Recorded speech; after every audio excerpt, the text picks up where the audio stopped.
Welcome to Metaphysical Soul Speak. I'm your host, Elena Fox Starks. Hey guys, I hope you're doing really well in this moment in time on this planet that we have decided to incarnate on. Some of us many times. And I had a wonderful conversation with somebody recently about twin flames, and it's come up a lot in the past week.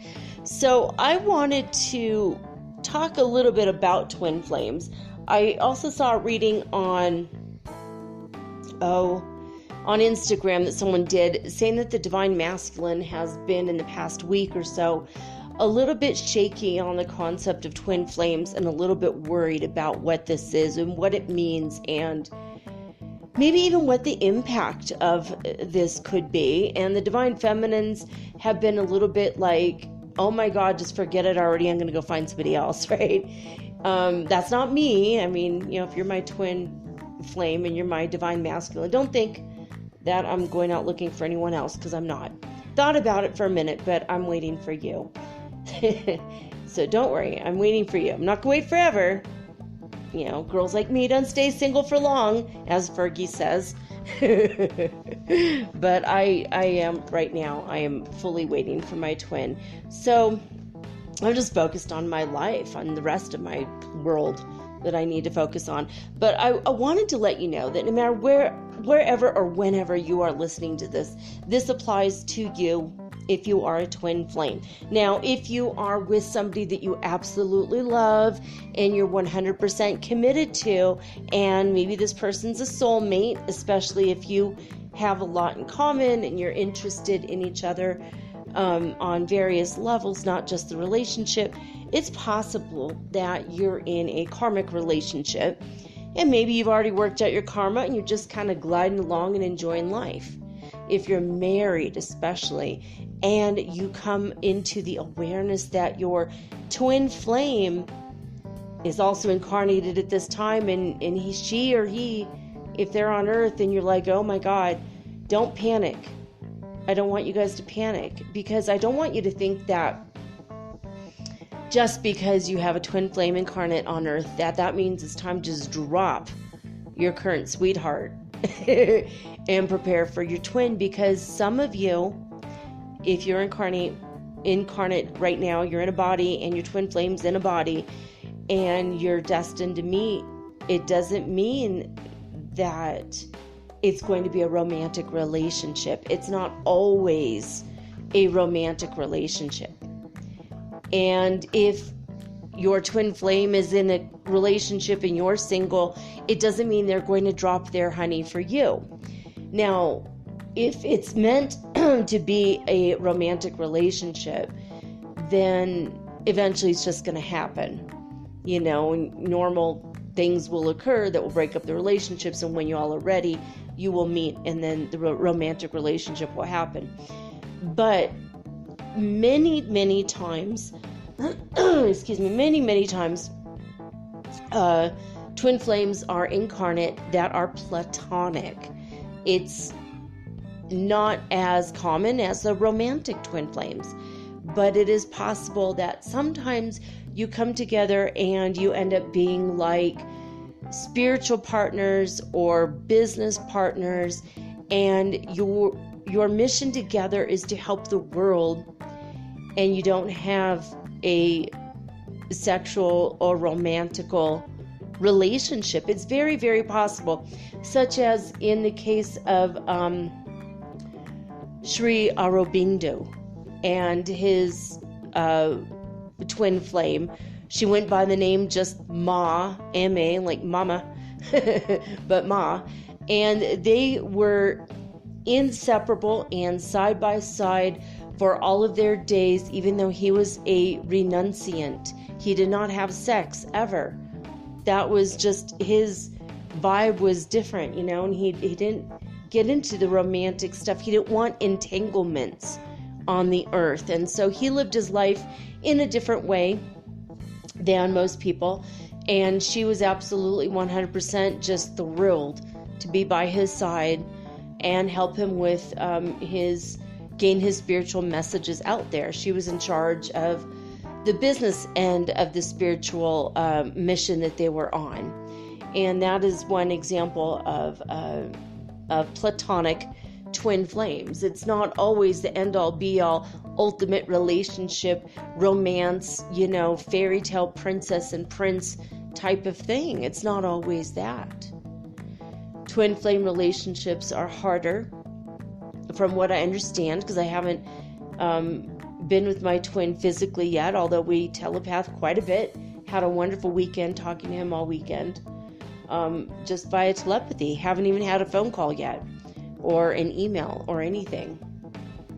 But it's been really interesting this past weekend for me, as far as that.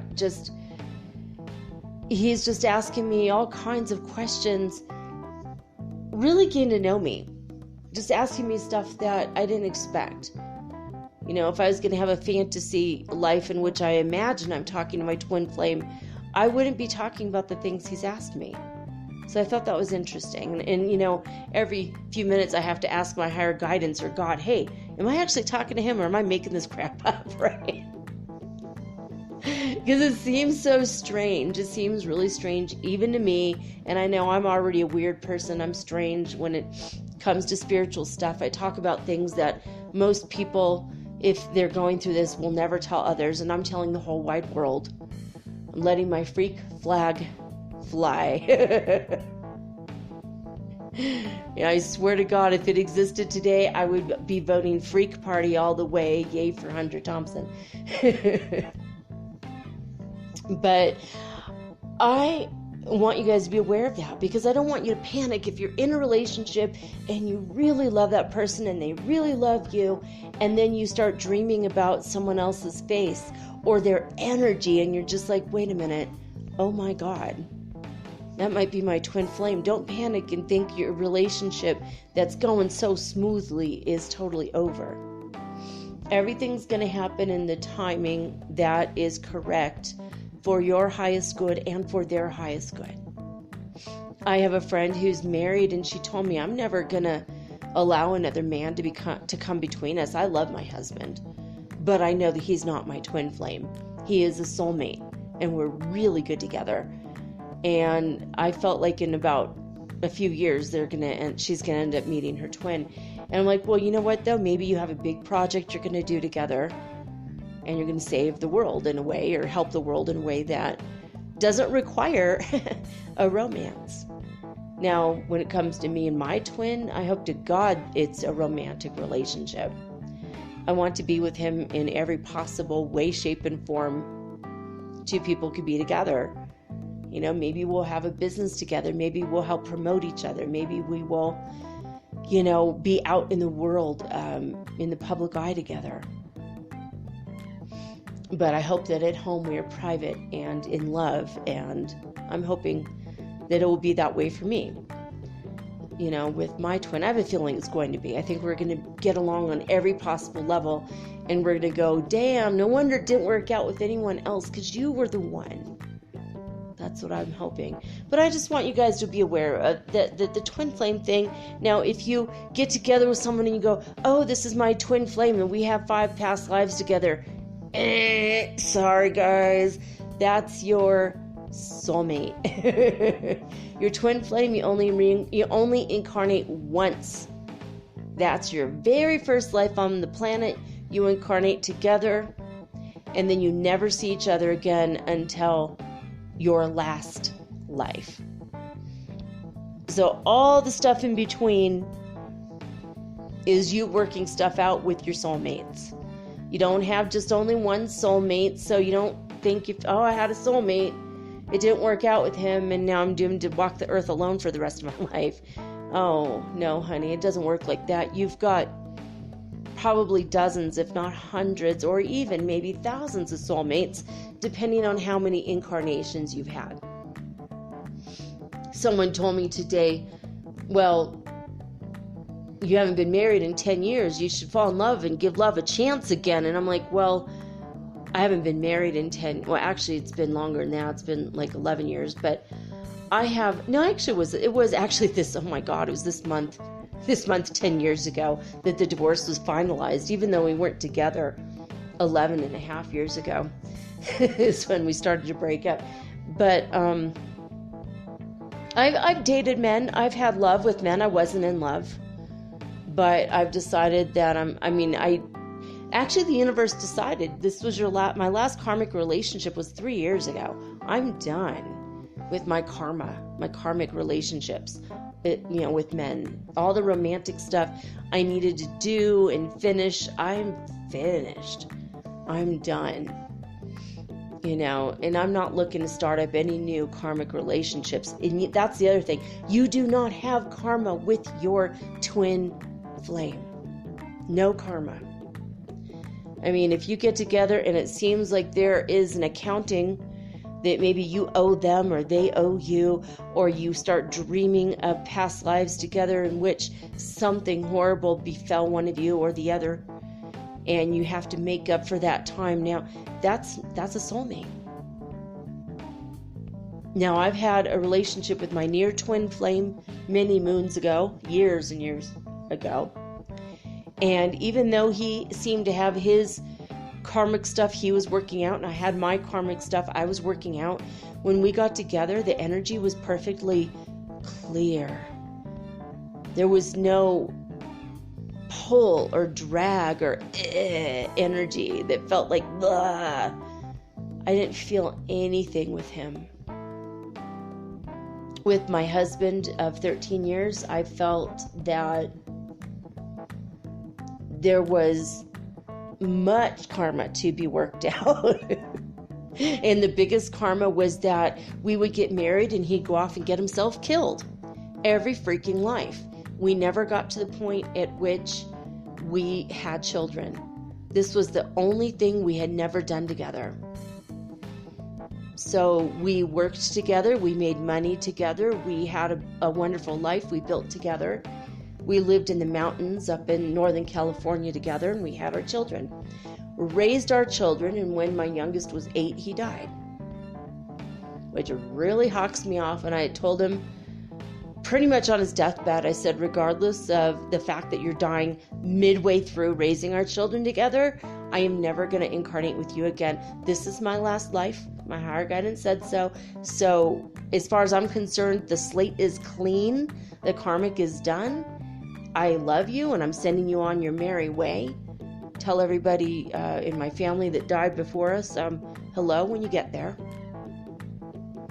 But I'm never going to incarnate with you again. I'm over this. Too many lifetimes. I remembered with him multiple lifetimes. It's going to fill a book. The stuff I went through with him will fill a book.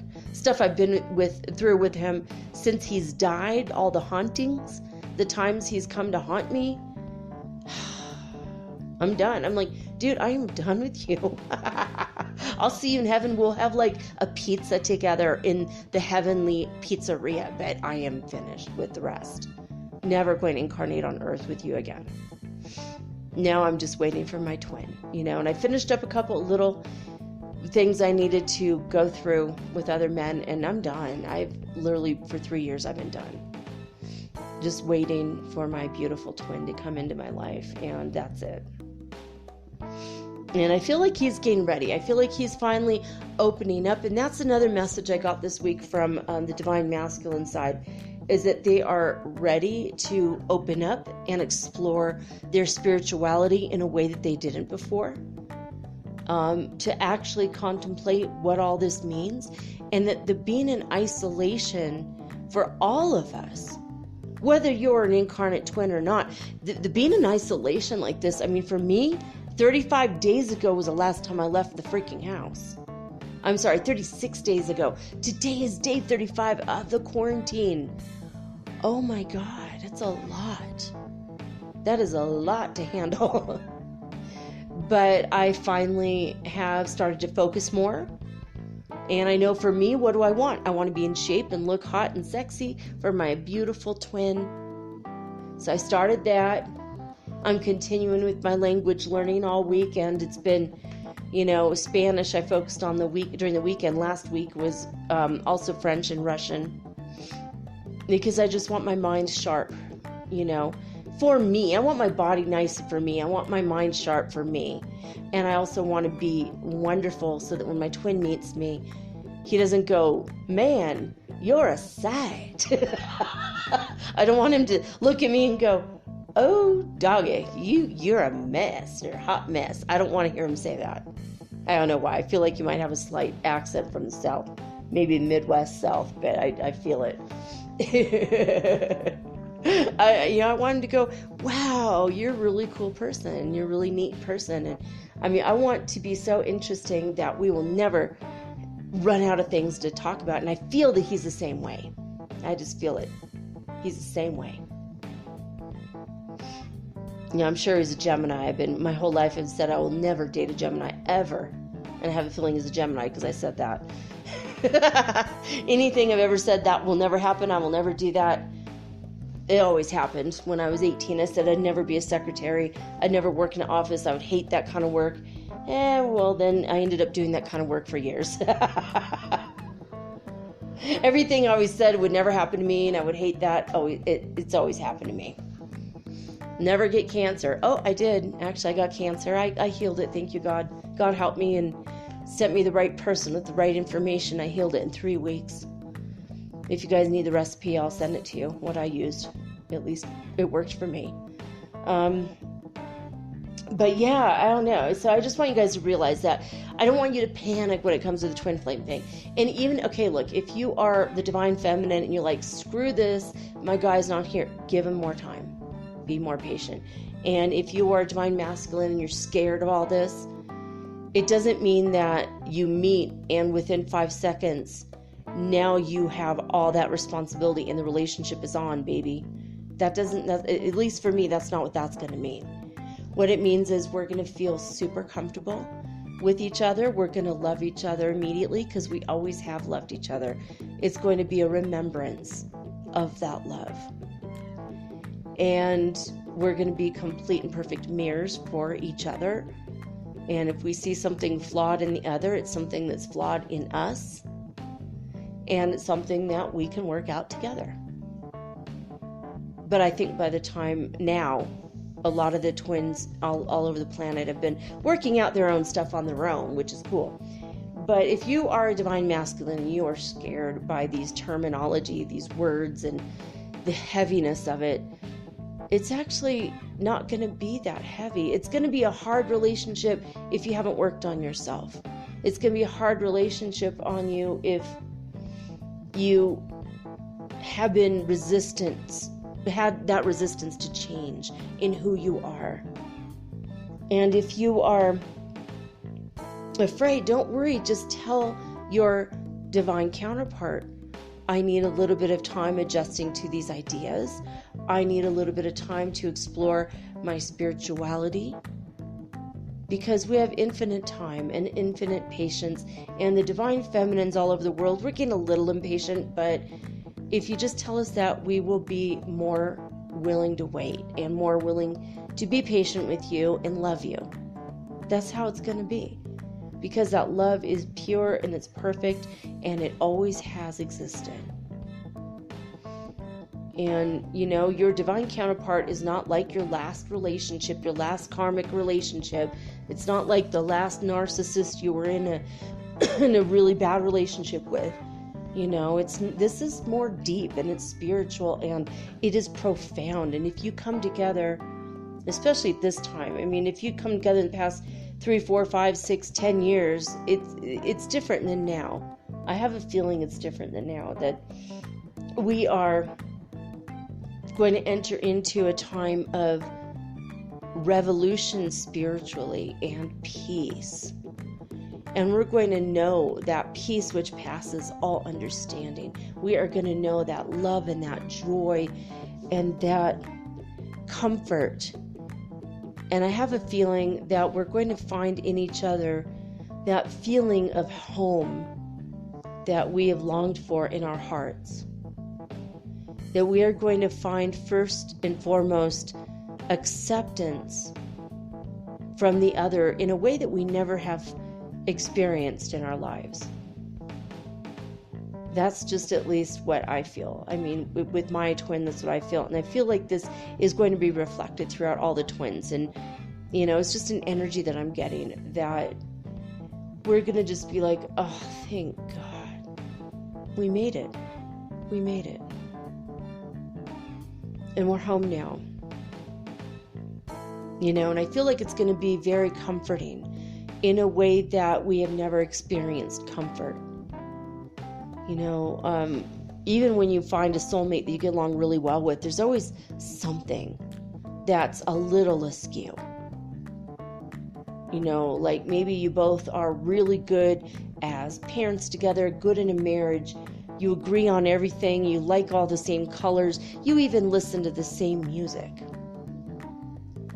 When I met my husband, I had my music all on cassette tape, and I had I think it was maybe the best of Robert Johnson, and I got together with my husband, and he had Robert Johnson, the complete recordings, also on cassette, but it was like a box set, so it was like this weird box. It was like faded around the edges and broken, and I was like, no way. And we had really weird music that was the same. It was just like, there's no way. Of course, we had a lot of stuff different too, and that was okay. But I'll never forget that Robert Johnson's like, are you kidding me right now? That's incredible. But, like we had some of the same books. It was so weird. It was like when we built our 11 bookcases around the house, we ended up, like our whole house became a library. And we ended up putting our books that we had that were the same side by side on the shelf. We thought that was hilarious. And, it was just cool. We had the exact same things in common, but there was always something askew when it came to business. He did not want to be my partner and move forward in business unless it was only in hypnosis, which we did do that for a while. We had a practice in Grass Valley, but in California, and we also had a practice in Tarzana. We worked in Los Angeles for quite a while as well, but yeah, it's like, and I miss LA. God, I really miss LA. I mean, I'm torn. Like, I really love it here and I want to stay here. But I mean, if my guy calls me and says, I've got a house in LA, I mean, I'm definitely going to have to visit him there. Definitely have to go to LA because I really miss it. In fact, somebody who's kind of famous contacted me today and we're talking, and he was like, when are you in LA next? I'm like, probably next spring, and we talked about getting lunch and he might do the show, but nothing's set in stone, and he wants me to talk to his manager, which kind of means maybe I'm gonna, I'm gonna pass if I have to pay him money to appear on the show, so since I don't have it. But anyway, I wanted you guys to know all this. Like the twin flame thing is way different than the soulmate thing. But the soulmate thing, you always have some kind of crap you've got to work out from a past life. And even though you get along in all the other areas, like you just don't, like my old roommates, I'm not going to say their names, but they had past lives in which they murdered each other, that they had really strong, passionate relationship together, but one time he murdered her, and then in the following life together in Atlantis, she ended up murdering him, and then Atlantis fell beneath the ocean. So, it's like with soulmates, you got crap to work out. If you have kids and you feel like you've known them before, there's crap to work out. In a past life, I killed my son. He was part of the French aristocracy, and I was the person running the guillotine. I mean, I didn't murder him. I just did my duty. I killed all the aristocrats. Yuck, right? Yuck. What a yucky past life memory. And my son burned me at the stake for being a witch. Yucky past life memories together. So every now and again, we'll have a fight, and it's pretty bad. Then we come back around and go, okay, look, but overall, I love you. And in heaven, we're all friends, no matter what we've done to each other on earth. Because it's all in good fun. It's just, it's like our role playing. It's our fun. It's like our, in this life I'll be a doctor, in that life I'll be an actor, in this life I'm going to be, a playwright, and in that life I'm going to be homeless. It's like we have these roles that we take on. All the world's a stage, and we upon it are merely players. And so if you have past life memories with someone, that's a soulmate. You have stuff to work out. There's always something. Like my old roommates are always at each other's throats, screaming and yelling at each other at the top of their lungs every freaking morning. Finally, I stepped out of my room one day and I screamed at them. I'm like, what the hell are you doing? Every day, you guys have been divorced for 10 years. Move the hell away from each other already. And they looked at me and they're like, what the hell's up your craw? And I'm like, what? I was asleep and you've woken me up every single day for like 2.5 months. Why are you screaming at each other every day? You did that. You did that. Oh my God. Stop living with each other. The divorce was finalized 10 years ago. You both told me about that. Don't have to live together anymore. That's not the rule. It's not how it works. Divorce implies divorce. Get away from each other. Enjoy life with other human beings. But they loved each other so much, and living with each other was great. They're always boosting each other and promoting each other, but then they had their morning fight. They had that passionate energy with each other always, whether they were sleeping together or not. It was crazy. But that's definitely not a twin flame. It was definitely a soulmate. And I don't know. I think that possibly my roommate had her twin and then he died early on, and so she ended up just living back with her soulmate. And that crap can happen too. But or maybe she's found her twin. I don't know. I haven't talked to her in a while. But she was also a famous person as well.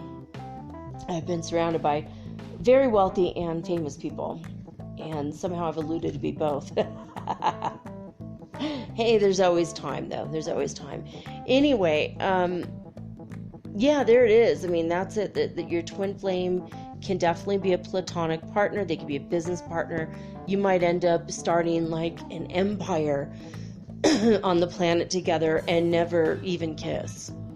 It's very, very possible that you had a different idea for what you wanted to do when you came here with your guy or your gal that is your twin. It's not 100% set in stone, and if you're not ready, the other person will honor that. If you're in a relationship, they will honor that, If they insist you get out of their marriage, that's not a twin flame. That's not a twin flame energy, or they're immature spiritually. So I have a feeling, though, that all divine masculines are at the process of opening to this, opening their minds and their hearts, and I love that. I'm giving love constantly to my twin, and I feel like, when we finally meet, when we all meet all of our twins, when we all finally meet our other half, even though we are whole people, it's going to be different than what we suspect. It's going to be mutual respect. It's going to be love. It's going to be peaceful and comfort in home. This is my grandest and fondest wish for all of you, regardless of if you're single or with a soulmate or a twin flame. I feel like I hope that happens for all of us. Because all we have ever been doing in our lives on this earth has been looking for that feeling of deep comfort and home. So, all right, today is a day we are going to hopefully be finishing up the Spirits book by Allan Kardec. Week 32, oh my God, 32 paths of wisdom, 32 weeks reading this book. I am dunesies with this one. I can't wait to be over it. So we're going to get that done today. I'm going to go into spaceweather.com now. Solar wind conditions right now remain at 328.8 kilometers per second. Pretty low. It's been kind of low over the weekend as well. I think I looked once and I was like, oh, okay, all right. So I didn't look too much at what's going on, but something is interesting. there was a CME impact that sparked bright auroras over Canada and the northern United States. And I mean, I'm looking at these, and these are like bright yellow and green, and it looks like a little bit of purple. So beautiful pictures if you want to go to spaceweather.com. Basically, what happened, this picture is taken from Kalispell, Montana. Wow, a city I haven't been in years, decades I haven't been there, but I have been there. Beautiful country, by the way. Cowboys everywhere. Gotta love the cowboy look sometimes. Basically, this is the first geomagnetic storm of 2020, and the last time storm levels reached G1 on NOAA storm scales was more than 1 year ago, during March 16th and 17th of 2019. Now, the reason we had a slow-moving coronal mass ejection, what happened was it came out of the side of the sun, not from the direct facing Earth part of the sun. And the forecasters didn't think it was going to even hit our planet, but it did. And what they said is solar wind data suggests that the CME sideswiped Earth with a snowplow-like buildup of plasma shortly after 1:30 UTC time on April 20th, which is, well, is several hours. It's today, but several hours ago. So we did have that, and that's very interesting. So there you go. Let's see. There was a few other things here.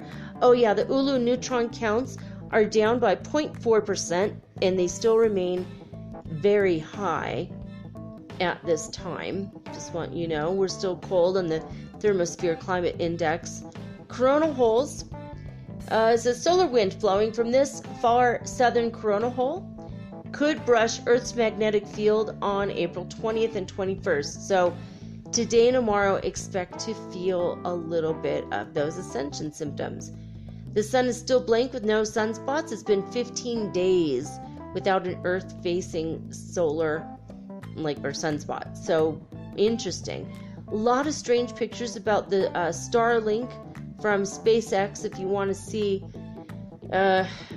from the International Space Station. They have now been taking photographs of these satellites.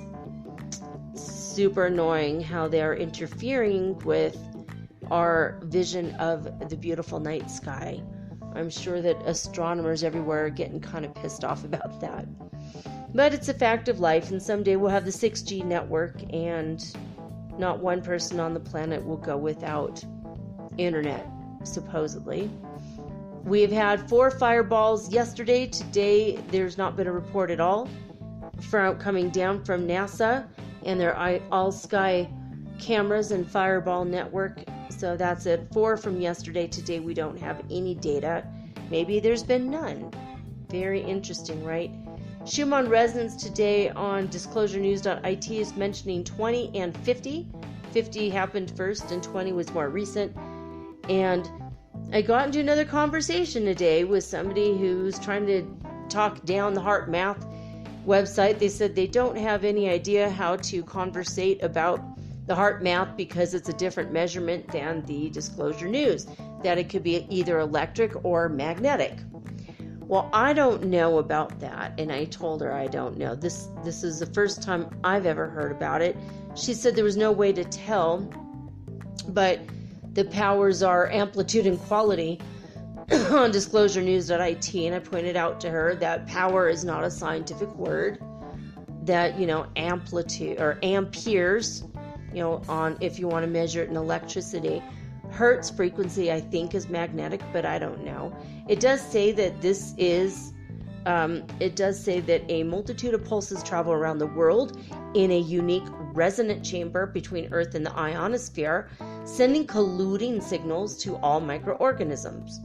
These signals couple us to the Earth's magnetic field, named after their discoverer, Schumann Resonances, drive the harmonizing pulse for life in our world. So if this is something to do with the magnetic field, it seems to me that it'd be Hertz frequency on the magnetic scale.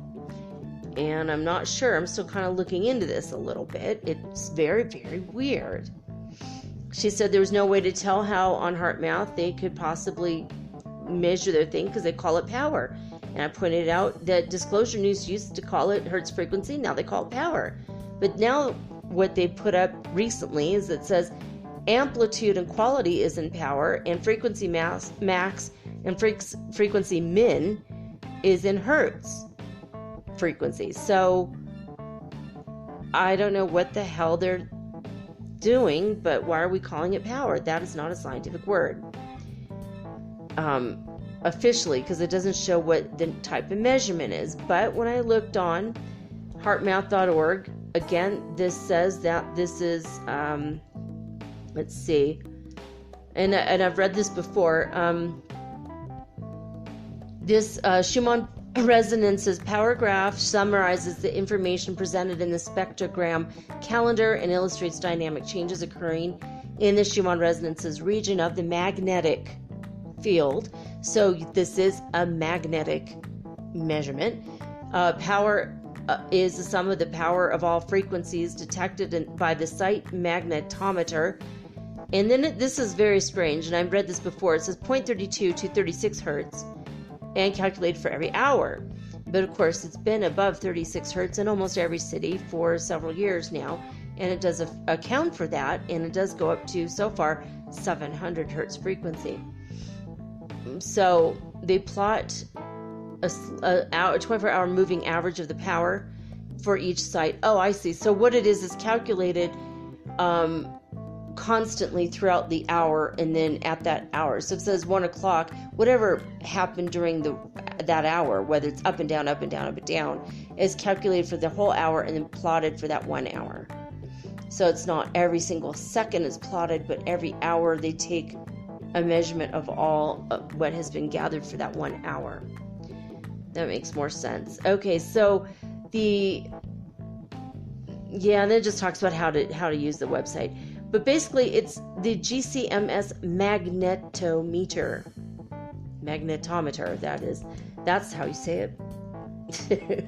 So it's obviously a magnetic frequency in hertz frequency. So don't let anyone fool you and say that HeartMath just isn't good enough in this way or that way and whatever, because they literally say exactly how they're measuring it. And other people keep saying that the Schumann Resonance site in Disclosure News, they keep calling it a Russian site. It actually is disclosurenews.it. IT stands for Italy. And there's an Italian flag on the website, and half the time the description is not in English, but rather in l'italiano. And sometimes I've read it to you guys for fun in Italian, and then I translated it in English. I thought it was a Russian site first too, because people kept saying that it's in Russian time, and because it's UTC time, which is based out of Tomsk, which is that Russia, I think. Doesn't mean the website itself is from Russia. Doesn't mean that the magnetic resonances are from Russia, but I'm not really sure. I mean, they might be. It's all very, very confusing. Anyway, I kept trying to tell this person, it's very interesting. We haven't had a Earth-facing sunspot, so therefore could not have possibly had a CME facing us, coming our way directly. And I asked her if she could explain, or maybe it happened over the weekend when I wasn't paying attention, and she completely ignored that part. So I had to look it up, and there you guys go. It looks like it's just these CMEs are coming out of sunspots we can't see, coming off the sides of the sun, and we're getting the resulting over buildup of plasma our way. Now, the Schumann resonances are unfortunately not available for heartmath.org. I'm going to try to reload the page right now and see if this data is available. No, right now it is temporarily unavailable. But I'd like to see how, if at all, this thing has, done anything at all. I don't know, did it actually affect the Schumann resonances in the rest of the cities? I don't know. Over the weekend, the Schumann Resonance on the Italian website was actually 110 hertz frequency. Well, they say power. I don't know if it's hertz or not. I've been assuming it was hertz. They used to say it is. Now they just call it power. It's so confusing. Anyway, so 110. That's a good spike. If there's a good spike there, I'm thinking it might be a good spike in other places. We'll find out tomorrow or the next day when Heart Math is back up and running. And I don't know why they keep getting knocked out. Maybe because of the high amplitudes. I have no idea. But if you guys can explain to us the difference between the magnetic readings and the electric readings, or if that's just complete BS and there has never been electric readings, only magnetic, let me know. If you want to send me a message on anchor.fm/metaphysical, just send me a clip of you talking about this. I will put it on the air because I'm very interested in knowing more about the science behind it, because the show is metaphysical, which is pretty much where science meets spirituality in the middle, which is what metaphysical means, I think. At least it's what it means to me. So anyway, we are on lesson 278 in A Course in Miracles. We're going to read this one today from the Foundation for Inner Peace's website, which is acim.org. All right. Lesson 278 is this. If I am bound, my Father is not free. If I accept that I am a prisoner within a body, in a world in which all things that seem to live appear to die, then is my Father prisoner with me. And this do I believe when I maintain the laws the world obeys, must I obey. The frailties and the sins which I perceive are real and cannot be escaped. If I am bound in any way, I do not know my Father nor myself, and I am lost to all reality. For truth is free, and what is bound is not a part of truth. Father, I ask for nothing but the truth. I have had many foolish thoughts about myself and my creation, and have brought a dream of fear into my mind. Today I would not dream. I choose the way to you instead of madness and instead of fear. For truth is safe, and only love is sure. If I am bound, my Father is not free. If I am bound, my Father is not free. Again, that's lesson 278 in A Course in Miracles, or acim.org. You can find this also on an app of your choice. Many to choose from in your Play Store, and just put that on your phone and you can just on the go quickly read your lessons. It only takes about 10 minutes, 15 minutes tops in the early beginning lessons if you wanted to start it anew. It will bring miracles in your life. It's brought miracles in mine already. And it has unleashed my mind from thinking false and erroneous things. It's been extremely helpful to me, and I hope it's extremely helpful to you when I read them to you. In the past several weeks, I've been reading the full lesson, so that's been wonderful. I've been enjoying that. All right, well, that's it for now. I did want to say, I did have a dream yesterday, or no, this morning, last night to this morning. I can't remember what time of day or night I had it, that I was floating. I had a dream that I woke up out of my bed, and I got up, and I just said, today I want to float, Father, and I floated, and then I started to fly throughout my apartment, and I was like, woo, and I was floating and flying throughout all of my rooms, and I told my son, and I'm all, hey, watch this, and I lowered myself to the ground, and he was not paying attention, he was playing a video game. Well, hey, watch this. And he looked at me, and I floated up, and he's like, what? How'd you do that? I'm well, I learned how to do it. It's exciting, right? And I started flying all around the house. And then in my dream, I woke up from that dream, and I went, damn it, I can't float or fly. This is really annoying. And then I woke up from my dream for real in this world going, oh my God, I hate when I wake up 3 times in a row in my dreams. It's so irritating. So apparently the bizarre and fun and exciting adventurous dreams continue. And if you're having that, I think it is a current ascension symptom. I got a list over the weekend of current ascension symptoms, but out of the 10 that were listed, only 3 were happening to me. I don't totally trust it. Let me ask. I'm going to ask my higher guidance. God, was that? Yeah, it's like an old list. It's everything that I talked about before, like a week or 2 ago, and that we were going through. So anyway, there you have it. I'll come up with a new list soon.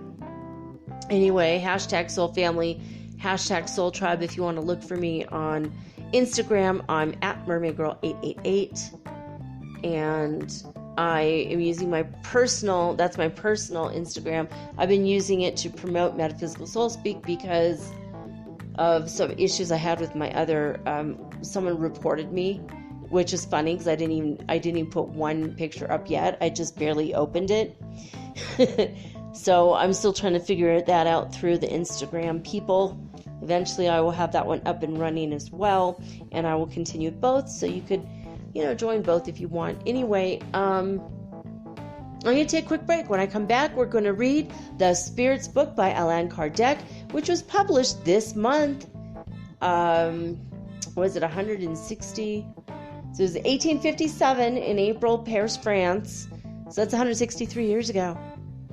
This month. Hopefully today will be the very last. It's the anniversary of it, and hopefully this will be the last installment of it. All right, that's it, guys. I'm going to be taking a break, and I'll be right back after this message.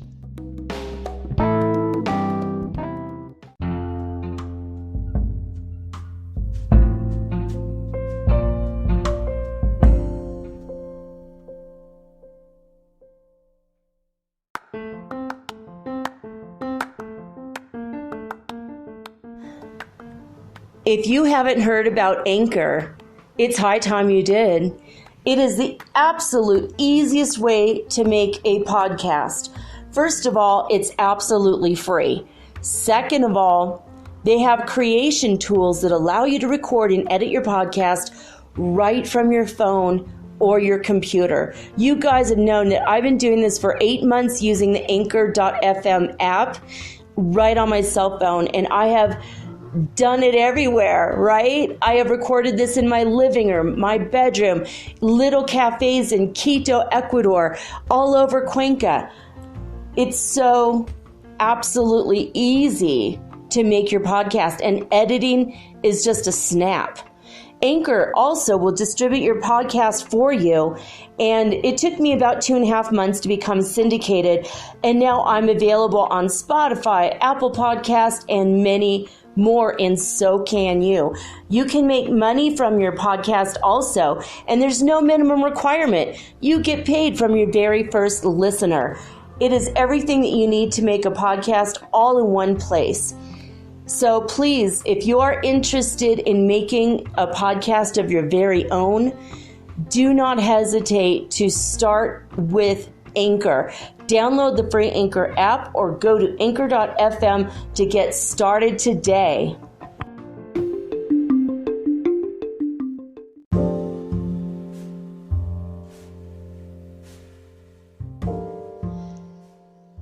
All right, guys. So before I get into it, I just realized it's 420.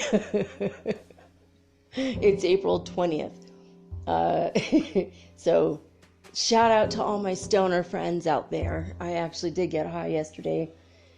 We found another source today, or yesterday, of weed, and I was able to decarboxy it, and my son helped me make a tincture, and took some. I take it medicinally, of course, and got to drink it in some hot tea, and my whole body felt amazing. This is a miracle cure for serious pain to do with arthritis, so I was grateful for that. But anyway, today's 4/20/2020. Earth Day's in a couple days, when it's going to be another 444 portal, because there'll be 4 and then 22, which is also 4, and then 2020, which is 4.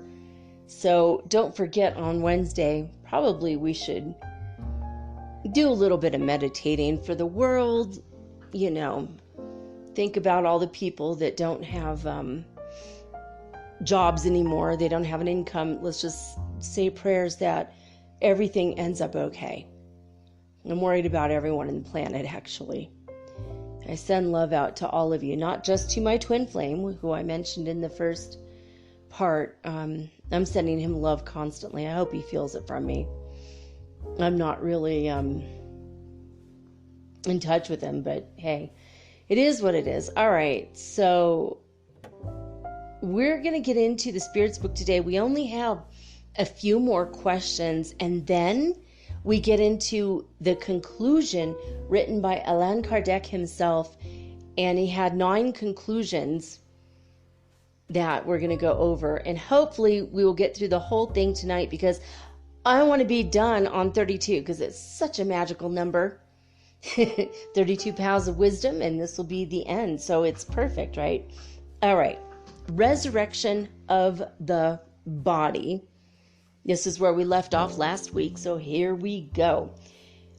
Question 1010. Allan Kardec asks the questions of 5 different mediums around Paris, France, 163 or 164 years ago, and they surprisingly all had the same answers, and so he put this into a book. He was very thorough. I mean, do you have 1,000 questions to ask the spirits? Crazy, right? Lots of questions. So I'm glad he was a curious guy, because it makes an interesting book. So here we go. 1010.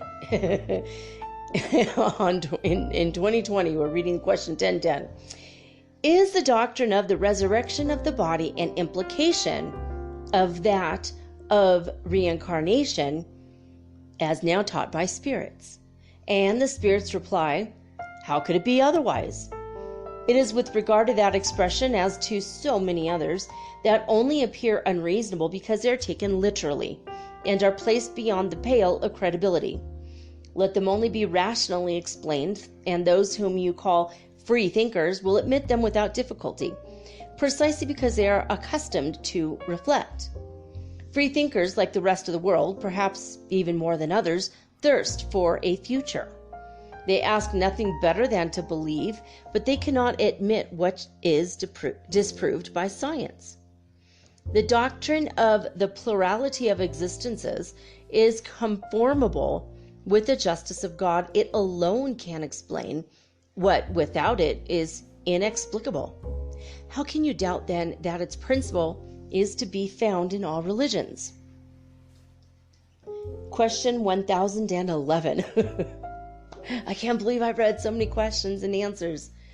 The Church then, in the dogma of the resurrection of the body, really teaches the doctrine of reincarnation? Good question. And the spirits say, that is evident. But it will soon be seen that reincarnation is implied in every part of Holy Writ. Spirits, therefore, do not come to overthrow religion, as it sometimes is asserted.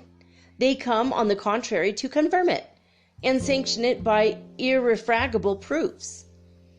But as the time has arrived to renounce the use of figurative language, they speak without allegories and give to every statement a clear and precise meaning that obviates all danger of false interpretation.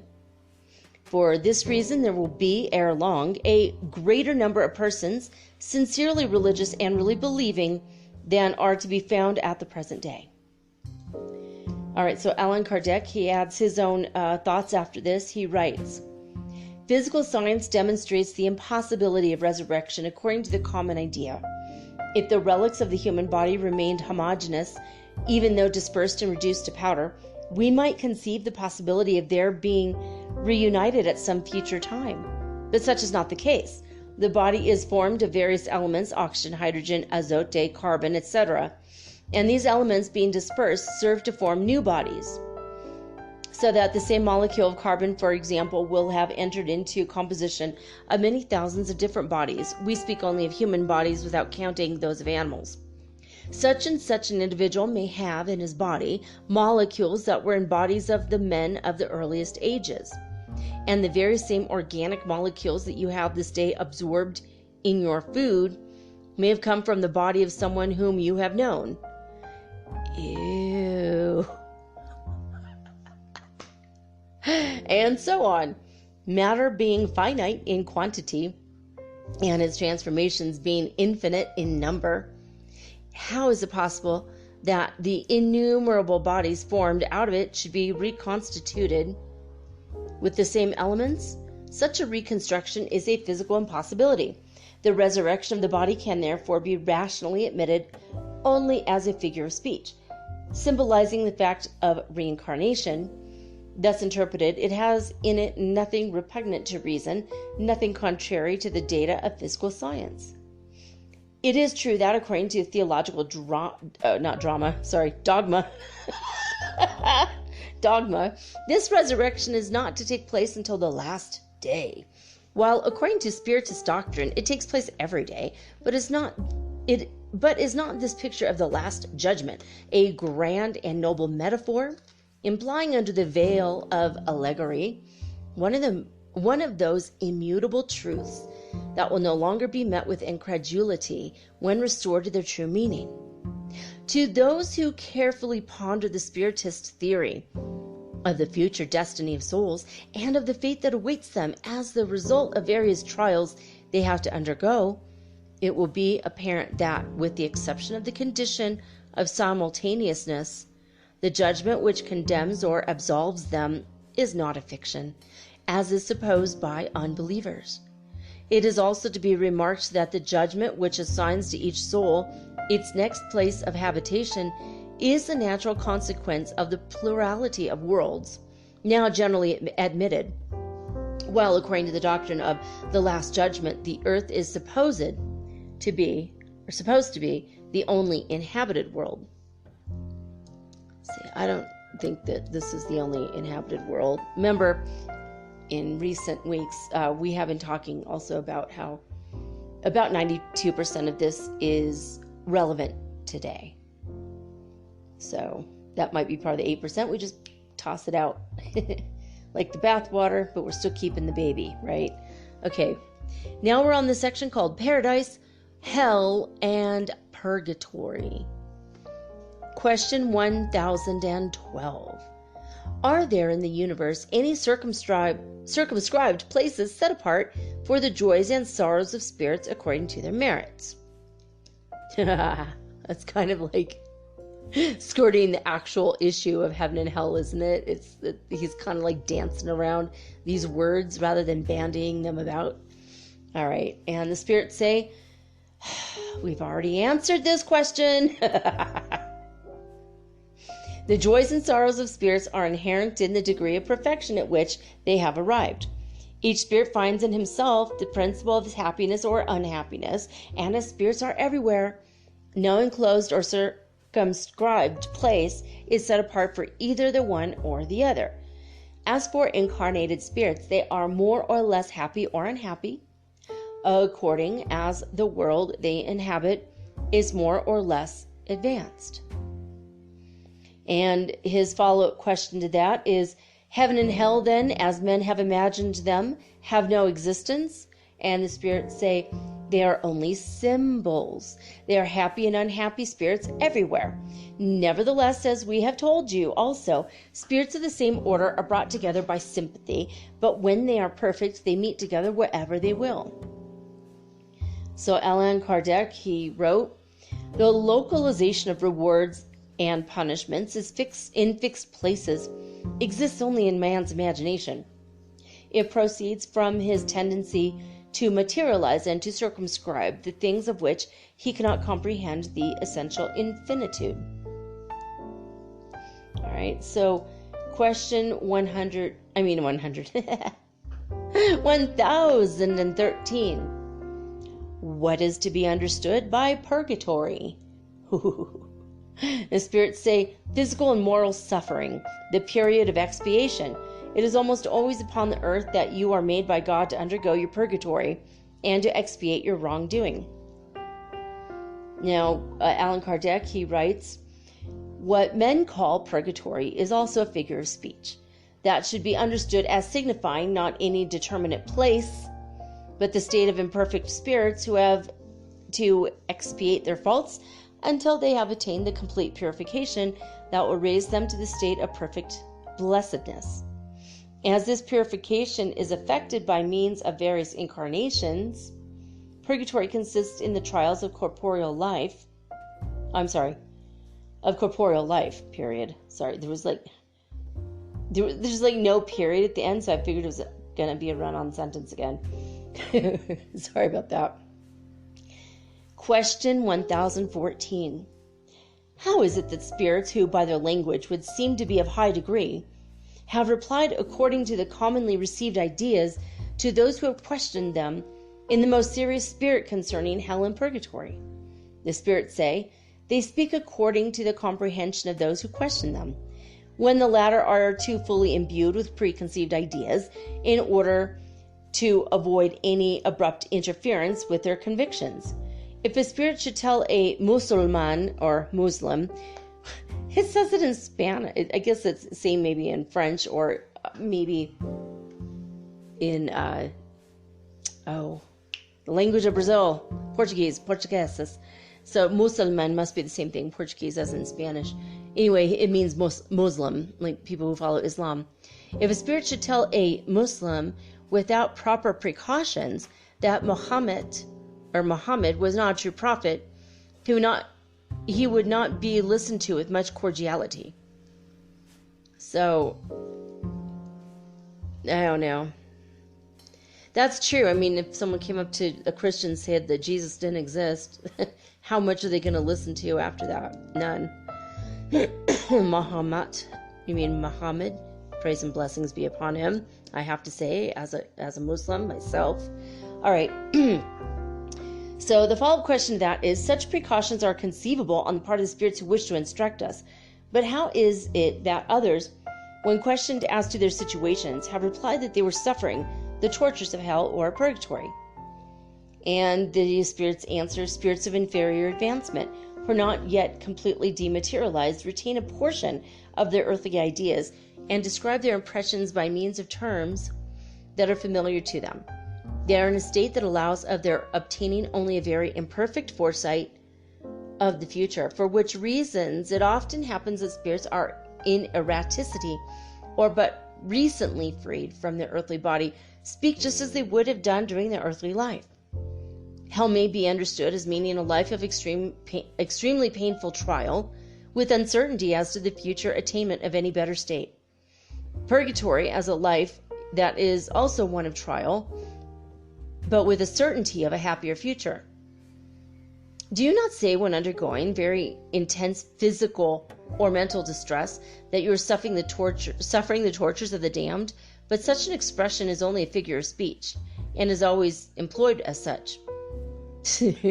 Who says that? You know what? That must be from 163 years ago, like in France. If you are French and you have heard that, someone said, oh, I'm suffering the tortures of the damned right now, and they're like holding their head because they have a headache or something. I'd like to know about that. Is that a thing in France? Is that like a French part of is that part of the colloquialism there? Of course, obviously it would be in French, en français, but I don't know. I've never heard of that. I've heard a lot of really old sayings too.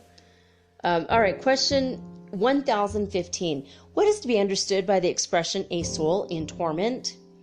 And the spirits say, an errant and suffering soul, uncertain about its future, and to whom you can render in its endeavor to obtain relief and assistance that it often solicits at your hands by the act of addressing itself to you.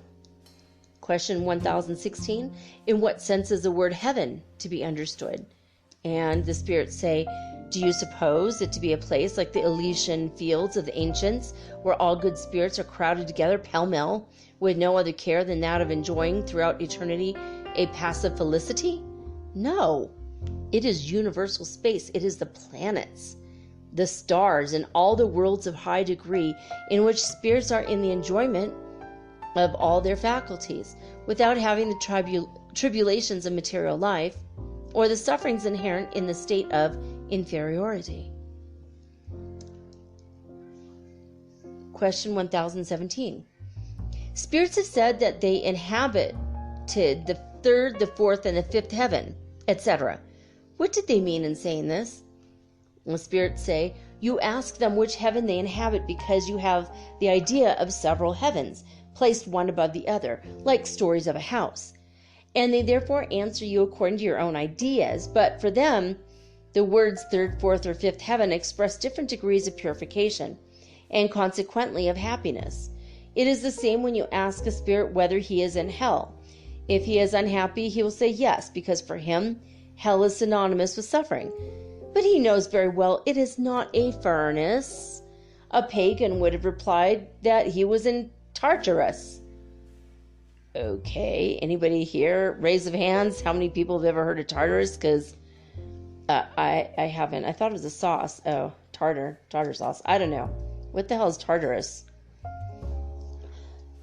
So Allan Kardec adds his own 2 cents here. He says, the same may be said in regard to other expressions of a similar character, such as the city of flowers, the city of the elect, the first, second, or third sphere, etc., which are only allegorical and employed by some spirits figuratively, by others from ignorance of the reality of things, or even of the most elementary principles of natural science.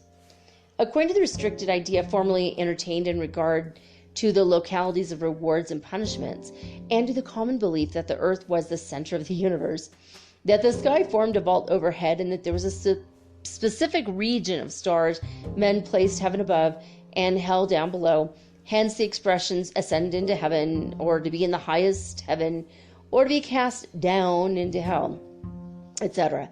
Now that astronomy, having traced up the earth's history and described its constitution, has shown us that it is one of the smallest worlds that circulate in space and devoid of any special importance, that space is infinite, that there is neither up nor down in the universe, men have been obliged to cease placing heaven above the clouds and hell in the lower parts of the earth. As for purgatory, no fixed place was ever assigned to it. Yeah, it's a Catholic idea, dude. Anyway, he continues, it was reserved for spiritism to give in regard to all these points an explanation, which is at once and in the highest degree rational, sublime, and consoling, by showing us that we have in ourselves our hell and our heaven, and that we find our purgatory in the state of incarnation in our successive corporeal or physical lives. Question 1018. Didn't he say that already? I swear I already said that. I guess not. Question 1018. In what sense should we understand the words of Christ, my kingdom is not of this world? And the spirits say, Christ, in replying thus, spoke figuratively. He meant to say that he reigned only over pure and unselfish hearts. He is wherever the love of goodness holds sway. But they who are greedy for the things of this world and attached to the enjoyments of earth are not with him. Question 1019. Will the reign of goodness ever be established upon the earth? Oh my God, that is literally the question of all of the ages, isn't it?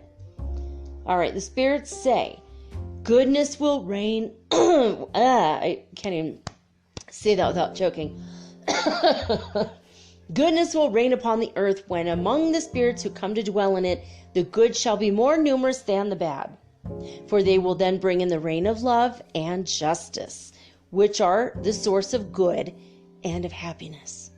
It is through moral progress and practical conformity with the laws of God that men will attract to the earth good spirits who will keep the bad ones away from it. But the latter will not definitively quit the earth until its people shall be completely purified from pride and selfishness.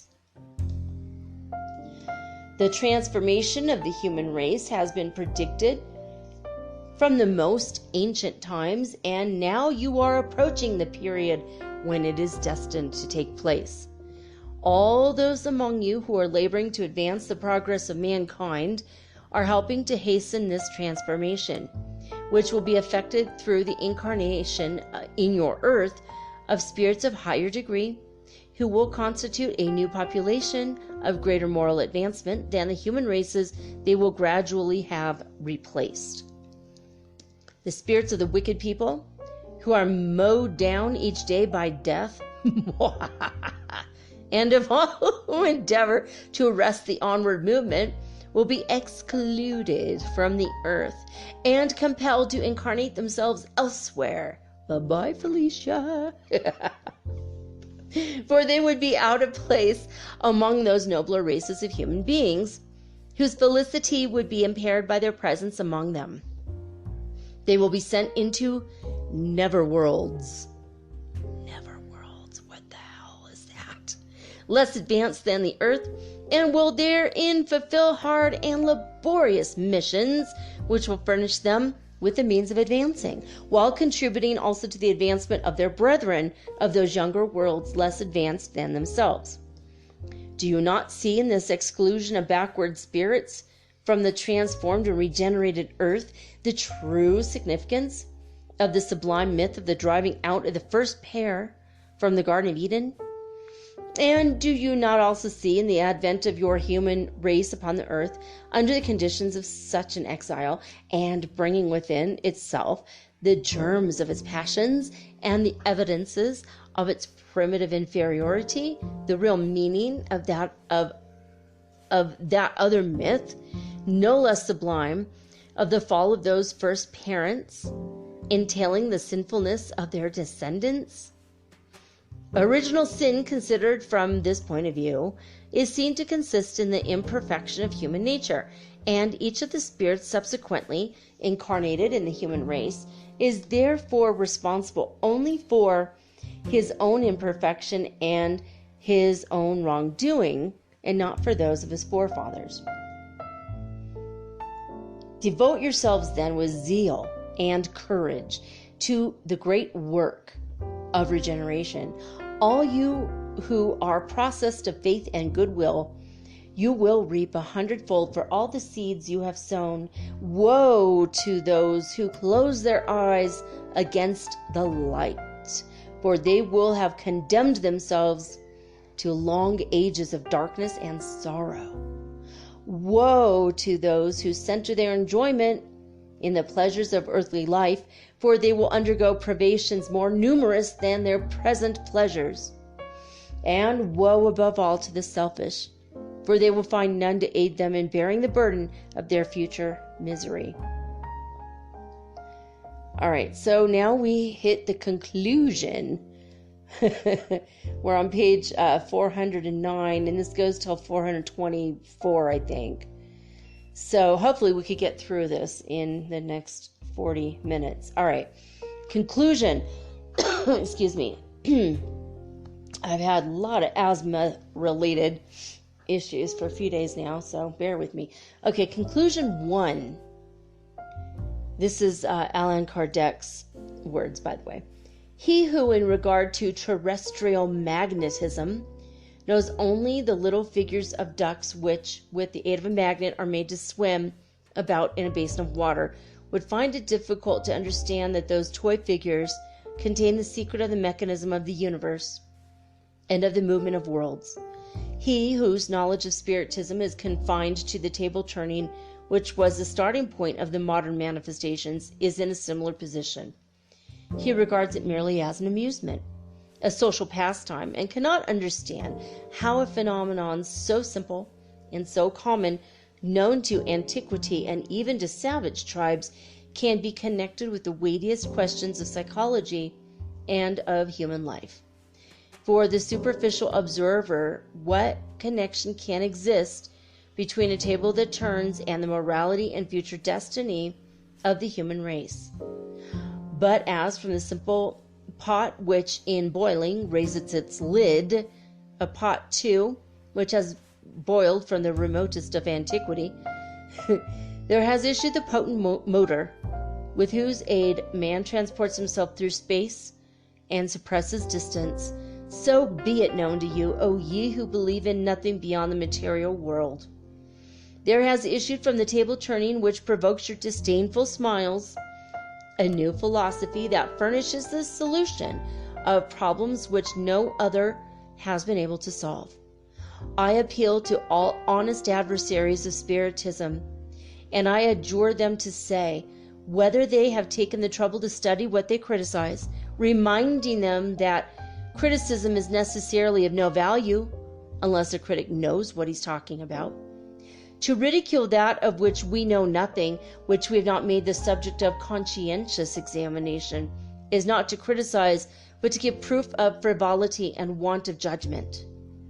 Assuredly, if we had present this philosophy as being the product of a human brain, it would have met with less disdain, and would have had the honor of being examined by those who profess to be the leaders of opinion. But it claims to be derived from spirits. What an absurdity! It is scarcely held to deserve a single glance by those who judge it merely by its title, as the monkey in the fable judged of the nut by its husk. But put aside all thought of the origin of this book, suppose it to be the work of a man, and say in truth and honesty whether, after having carefully read it, you find in it anything to laugh at. Conclusion 2. Spiritism is the most formidable opponent of materialism, and it is therefore not surprising that it should have the materialists for adversaries. But as materialism is a doctrine which many of those who hold it hardly dare to avow, they cover their opposition with a mantle of reason and science. Their shafts are especially aimed at the marvelous and the supernatural, which they deny, and as according to them, Spiritism is founded on the marvelous and the supernatural. They declare that it can be nothing more than a ridiculous delusion. Strange to say, some of those who are most incredulous in regard to Spiritism deny the possibility of its phenomena in the name of religion, of which they often know as little as they do of Spiritism. They do not reflect that in denying without restriction the possibility of the marvelous and the supernatural. They deny religion, for religion is founded on revelation and miracles. And what is revelation if not extra-human communications? All the sacred writers from Moses on downwards have spoken of this order of communications. And what are miracles if not facts of a character emphatically marvelous and supernatural, since they are, according to liturgical acceptation, derogations. It's a weird word. Derogation, like derogative derogations? Maybe it's derogations. So derogations from the laws of nature, so that in rejecting the marvelous and the supernatural, they reject the very basis of all religions. But is it not from this point of view that we have to consider the subject? Belief in spirit manifestation does not necessarily settle the question of miracles. That is to say, whether God does or does not in certain cases derogate from the eternal laws that regulate the universe. It leaves in regard to this question full liberty of belief to all. Spiritism says and proves that the phenomenon on which it is based are supernatural only in appearance, that they only appear to such persons to be such because they are unusual and out of the pale of facts hitherto unknown, and that they are no more supernatural than all the other phenomena which the science of the present day is explaining, though they appeared to be miraculous in the past. All spiritist phenomena, without exception, are the consequence of general laws. They reveal to us one of the powers of nature, a power hitherto unknown, or rather that has not been hitherto understood, but which observation shows us to be included in the scheme of things. Spiritism, therefore, is founded less on the marvelous and the supernatural than is religion itself. And those who attack it on this score do so because they know not what it really is. As for those who oppose it in the name of science, we say to them, be they ever so learned, if your science, which has taught you so many things, has not taught you that the domain of nature is infinite, you are scientific to very little purpose. Conclusion 3. You say that you wish to cure your age of a malady of credulity that threatens to invade the world. Would you prefer to see the world invaded by the incredulity that you seek to propagate? Is it not to the absence of all belief that are to be attributed the relaxing of family ties and the greater part of the disorders that are undermining society? By demonstrating the existence and immortality of the soul, Spiritism revives faith in the future, raises the courage of those who are depressed, and enables us to bear the vicissitudes of life with resignation. Do you call this an evil? 2 doctrinal theories are offered for our acceptance. One of them denies the existence of a future life. The other proclaims and proves it. One of them explains nothing. The other explains everything, and by so doing appeals to our reason. One of them is the justification of selfishness. The other gives a firm basis to justice, charity, and the love of one's fellow creatures. One of them shows only the present and annihilates all hope. The other consoles us by showing the vast field of the future. Which of the two is the more pernicious? There are some among the most skeptical of our opponents who give themselves out as apostles of fraternity and progress, but fraternity implies disinterestedness and abnegation of one's own personality. And by what right do you impose such a sacrifice on him to whom you affirm that when he is dead, everything will be over for him, that soon, perhaps tomorrow, he will be nothing more than a worn-out machine, out of gear and thrown aside as to so much rubbish? Why, in that case, should he impose himself any privation? Is it not more natural that he should resolve to live as agreeably as possible during the few brief instants you accord to him? And would not such a resolve naturally suggest to him the desire to possess largely in order to secure the largest amount of enjoyment? And would not this desire naturally give birth to jealousy of those who possess more than he does? And from such jealousy to the desire to take from them what they possess, is there more than a single step? What is there, in fact, to restrain him from doing so? The law? But the law does not reach every case. Conscience? The sense of duty? But from your point of view, is conscience? And upon what you do base the sense of duty? Has that sense any motive or aim, if it be true that everything ends for us with our present life? In connection with such a belief, only one maxim can be reasonably admitted vis-a-vis: every man for himself.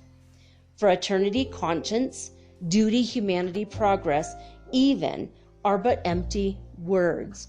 Ah, you who proclaim such a doctrine, you know not how much harm you do to society, nor of how many crimes you incur the responsibility. But why do we speak of responsibility? Nothing of the kind exists for the materialist.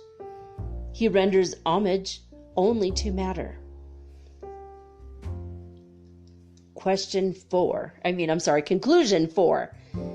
The progress of the human race results from the practical application of the law of justice, love, and charity. This law is founded on the certainty of the future. Take away that certainty, and you take away its cornerstone. It is from this law that all other laws are derived. For it comprises all the conditions of human happiness. It alone can cure the evils of society, and the improvement that takes place in the conditions of social life in proportion as this law is better understood and better carried out in action becomes clearly apparent when we compare the various ages and people of the earth. And if the partial and incomplete application of this law have sufficed to produce an appreciable improvement in social conditions, what will it not affect when it shall have become the basis of all social institutions? Is such a result possible? Yes, for as the human race has already accomplished 10 steps, it is evident that it can accomplish 20, and so on. We can infer the future from the past. We see that the antipathies between different nations are beginning to melt away, that the barriers which separated them are being overthrown by the progress of civilization, and that they are joining hands from one end of the world to the other. A larger measure of justice has been introduced into international law. Wars occur less frequently. This was in 1857, before World War I and World War II. I bet he didn't even live to see the First World War, and the Korean War, and the last two in the Middle East. All right, let's just keep reading. Wars occur less frequently and do not exclude the exercise of humane sentiments.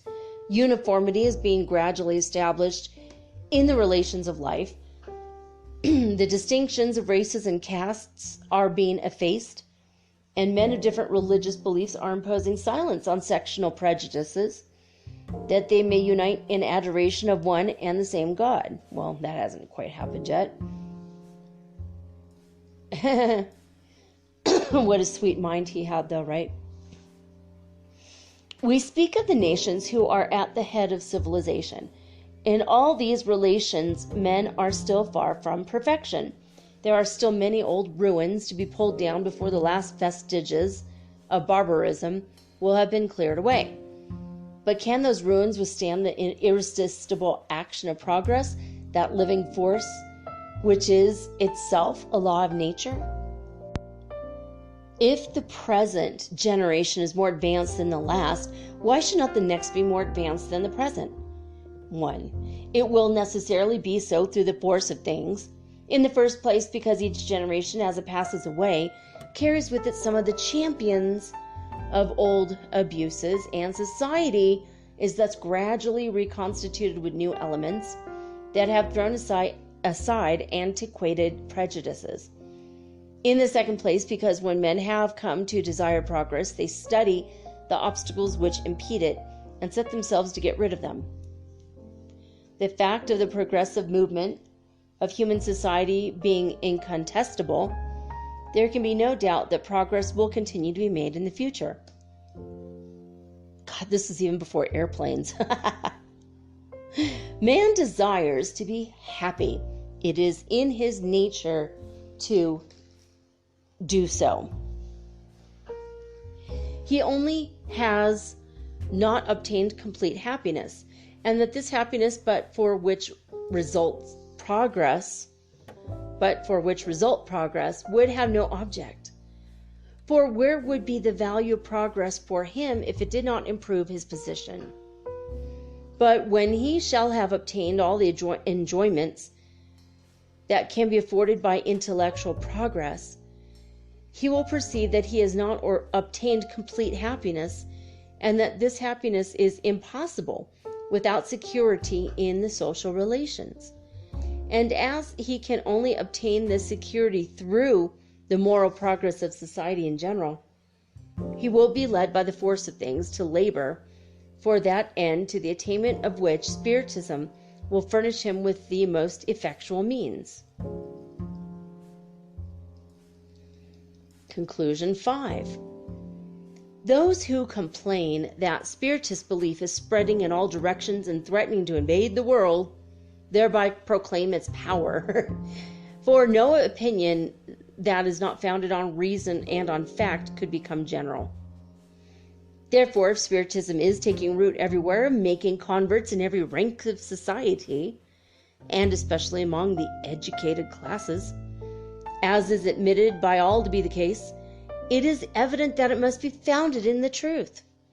That being so, all the efforts of its detractors will be made in vain, an assertion born out of the fact that the ridicule attempted to be heaped upon it by those who have hoped thereby to arrest its march seems only to have given it new life. This result fully justifies the assurances that have been so constantly given us by our spirit friends, who have repeatedly said to us, "Do not allow yourself to be made uneasy by opposition. Whatever is done against you will turn to your advantage, and your bitterest opponents will serve you in spite of themselves. Against the will of God, the ill will of men is of no avail." Through the moral teachings of Spiritism, the human race will enter upon a new phase of its destiny, that of the moral progress which is the inevitable consequence of this belief. The rapid spread of Spiritist ideas should cause no surprise, being due to the profound satisfaction they give to those who adopt them with intelligence and sincerity. And as happiness is what men desire above all things, it is not surprising that they should embrace ideas which impart so much happiness to those who hold them. The development of these ideas presents three distinct periods. The first is that of curiosity, excited by the strangeness of the phenomena produced. The second, that of reasoning and philosophy. The third, that of application and consequences. The period of curiosity is gone by, for curiosity has only a brief existence. The mind, when satisfied in regard to any novelty, quitting it once for another, as is not its habit to regard its subjects that awaken graver thought and that appeal to the judgment. The second period has already begun. The third will certainly follow. The progress of Spiritism has been specially rapid, since its essential nature and its scope have been more correctly understood, because it touches the most sensitive fiber of the human heart, vis-a-vis the desire of happiness, which it augments immeasurably. Even in the present world, this, as previously remarked, is the cause of its wide acceptance, the secret of the force that will make it triumph. It renders happy those who understand it while awaiting the extension of its influence over the masses. How many a spiritist who has never witnessed any of the physical phenomenon of spirit manifestation says to himself, besides the phenomena of Spiritism, there is its philosophy, which explains what no other has ever explained. That philosophy furnishes me, through arguments drawn from reason only and independently of any sanction but of that of reason, with a rational solution of problems that are of the most vital importance to my future. It gives me calmness, security, confidence. It delivers me from the torments of uncertainty. In comparison with results so valuable, the question of the physical phenomenon is of secondary importance. To those who attack this philosophy, we reply, would you like to have a means of combating it successfully? If so, here it is. Bring forward something better in its place. Find a more philosophic solution of the problems it solves. Give to man another certainty that shall render him happier still. But you must thoroughly understand the meaning of the word certainty, for man only accepts as certain what appears to him to be reasonable. You must not content yourselves with saying that the thing is not so, which is a mode of proceeding altogether too easy. You must prove, not by negation, but by facts, that what we assert to exist has no existence, has never been, and cannot be. And above all, having shown that it has no existence, you must show what you have to offer in its place. And you must prove that the tendency of Spiritism is not to make man better, and consequently happier, by the practice of the purest morality, that sublime and simple morality of the Gospels, which men praise so much and practice so little. When you have done all this, you will have a right to attack it. Spiritism is strong because its bases are those of religion itself, vis-a-vis God, the soul, the rewards and punishments of the future, because it shows those rewards and punishments to be the natural consequences of the earthly life. And because in the picture it presents of the future, there's nothing which the most logical mind could regard as contrary to reason. What compensation can you offer for the sufferings of the present life, you whose whole doctrine consists in the negation of the future? You base your teachings on incredulity. Spiritism is based on confidence in God, while the latter invites all men to happiness, to hope, to true fraternity. You offer them in prospect annihilation, and in the present, by way of consolation, selfishness. It explains everything, and you explain nothing. It proves by facts while your assertions are devoid of proof. How can you expect that the world should hesitate between these two doctrines? To suppose that Spiritism derives its strength from the physical manifestations, and that it might therefore be put an end to by hindering those manifestations, is to form to oneself a very false idea of it. Its strength is in its philosophy, in the appeal it makes to reason, to common sense. In ancient times it was the object of mysterious studies, carefully hidden from the vulgar. At the present day it has no secrets, but speaks clearly, without ambiguity, mysticism, or allegories susceptible of false interpretations. The time having come for making known the truth, its language is such as all may comprehend. So far from being opposed to the diffusion of the light, the new revelation is intended for all mankind. It does not claim a blind acceptance, but urges everyone to examine the grounds of his belief, and as its teachings are based upon reason, it will always be stronger than those who base their arguments upon annihilation. Would it be possible to put a stop to spirit manifestations by placing obstacles in the way of their production? No, for such an attempt would have the effect of all persecutions, vis-a-vis that of exciting curiosity and the desire of making acquaintance with the forbidden subject. Were spirit manifestations the privilege of a single individual, it would be undoubtedly possible by preventing his action to put an end to them. But unfortunately for our adversaries, those manifestations are within everybody's reach and are being obtained by all, from the highest to the lowest, from the palace to the cottage. It might be possible to prevent their production in public, but as is well known, it is not in public but in private that they are most successfully produced.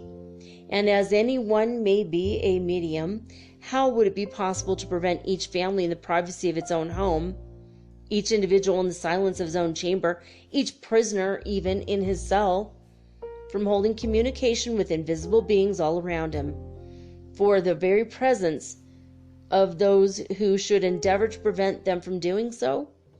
If mediums were forbidden to exercise their faculty in one country, how would it be possible to hinder them from doing so elsewhere throughout the rest of the world? Since there is not a single country, neither continent, in which mediums are not to be found. In order to shut up all the mediums, it would be necessary to incarcerate half the human race.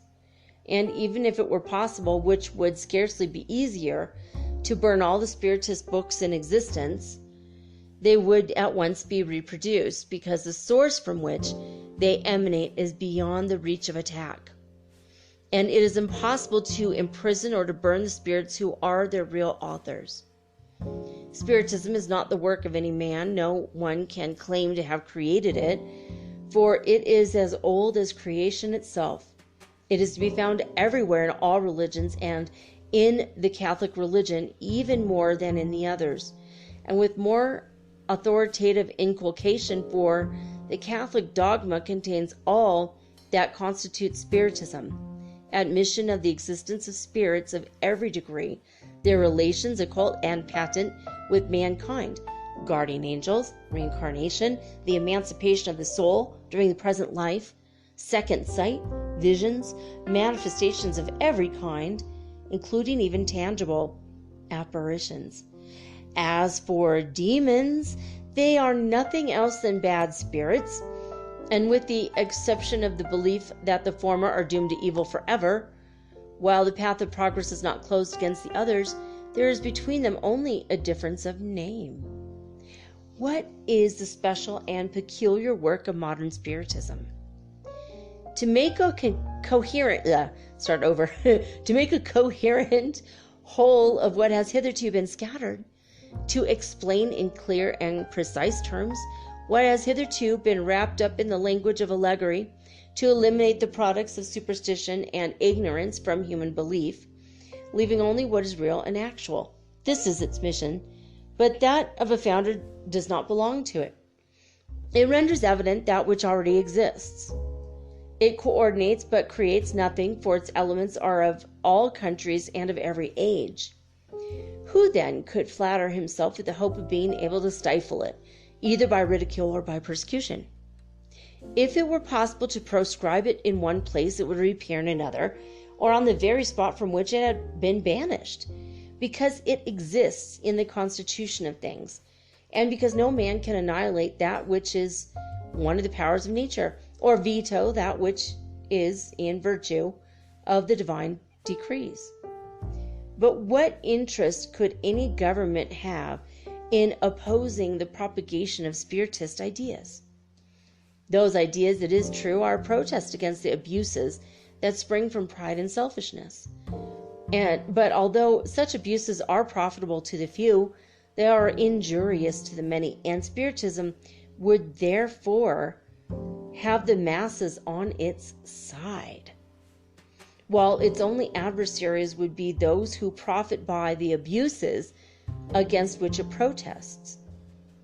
So far from governments having anything to dread from the spread of spiritist ideas, the tendency of those ideas being to render men more benevolent towards one another, less greedy of material things, and more resigned to the orderings of Providence. They constitute for the state a guarantee of order and of tranquility.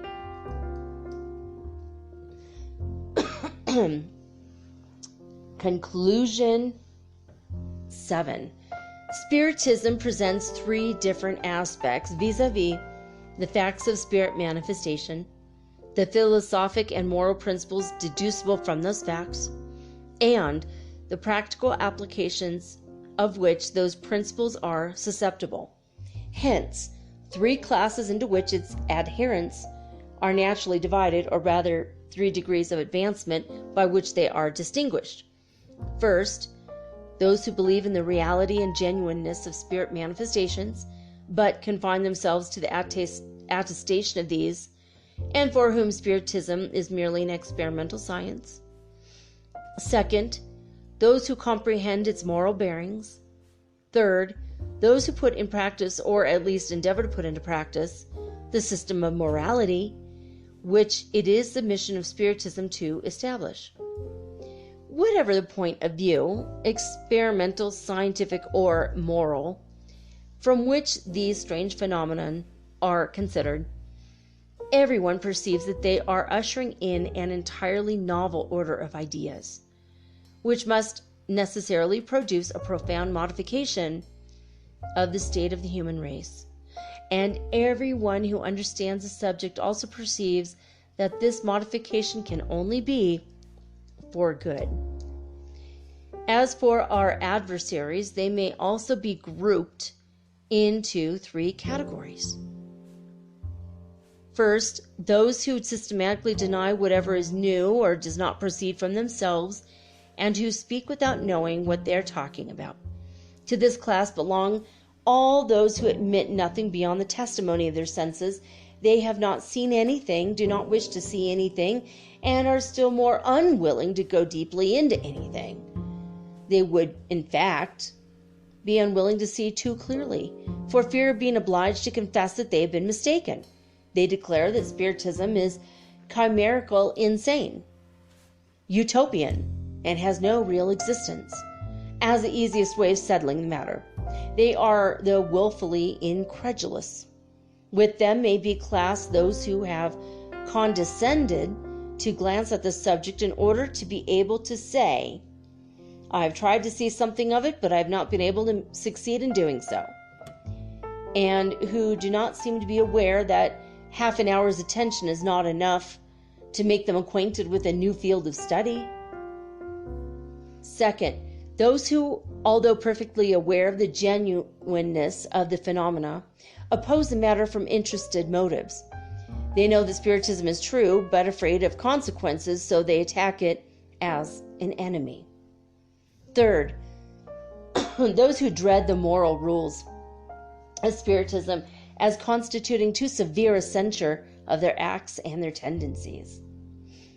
A serious admission of the truth of Spiritism would be in their way. They neither reject nor accept it, but prefer to close their eyes in regard to it. The first class is swayed by pride and presumption, the second by ambition, the third by selfishness. We should seek in vain for a fourth class of antagonists, vis-a-vis that of opponents who, basing their opposition on a careful and conscientious study of Spiritism, should bring forward positive and irrefutable evidence of its falsity. All right, I'm going to take a quick break, and then when I come back, I'm going to finish this conclusion.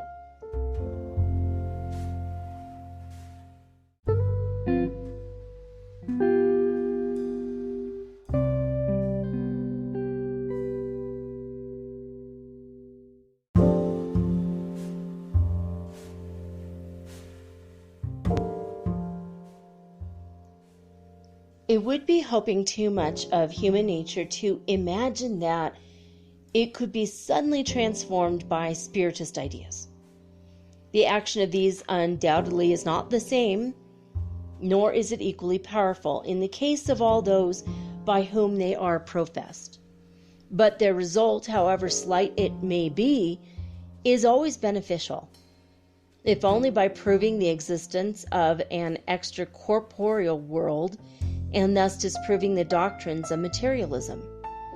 This result follows from a mere observation of the phenomena of Spiritism. But among those who, comprehending its philosophy, see in it something else than phenomena more or less curious, it produces other effects.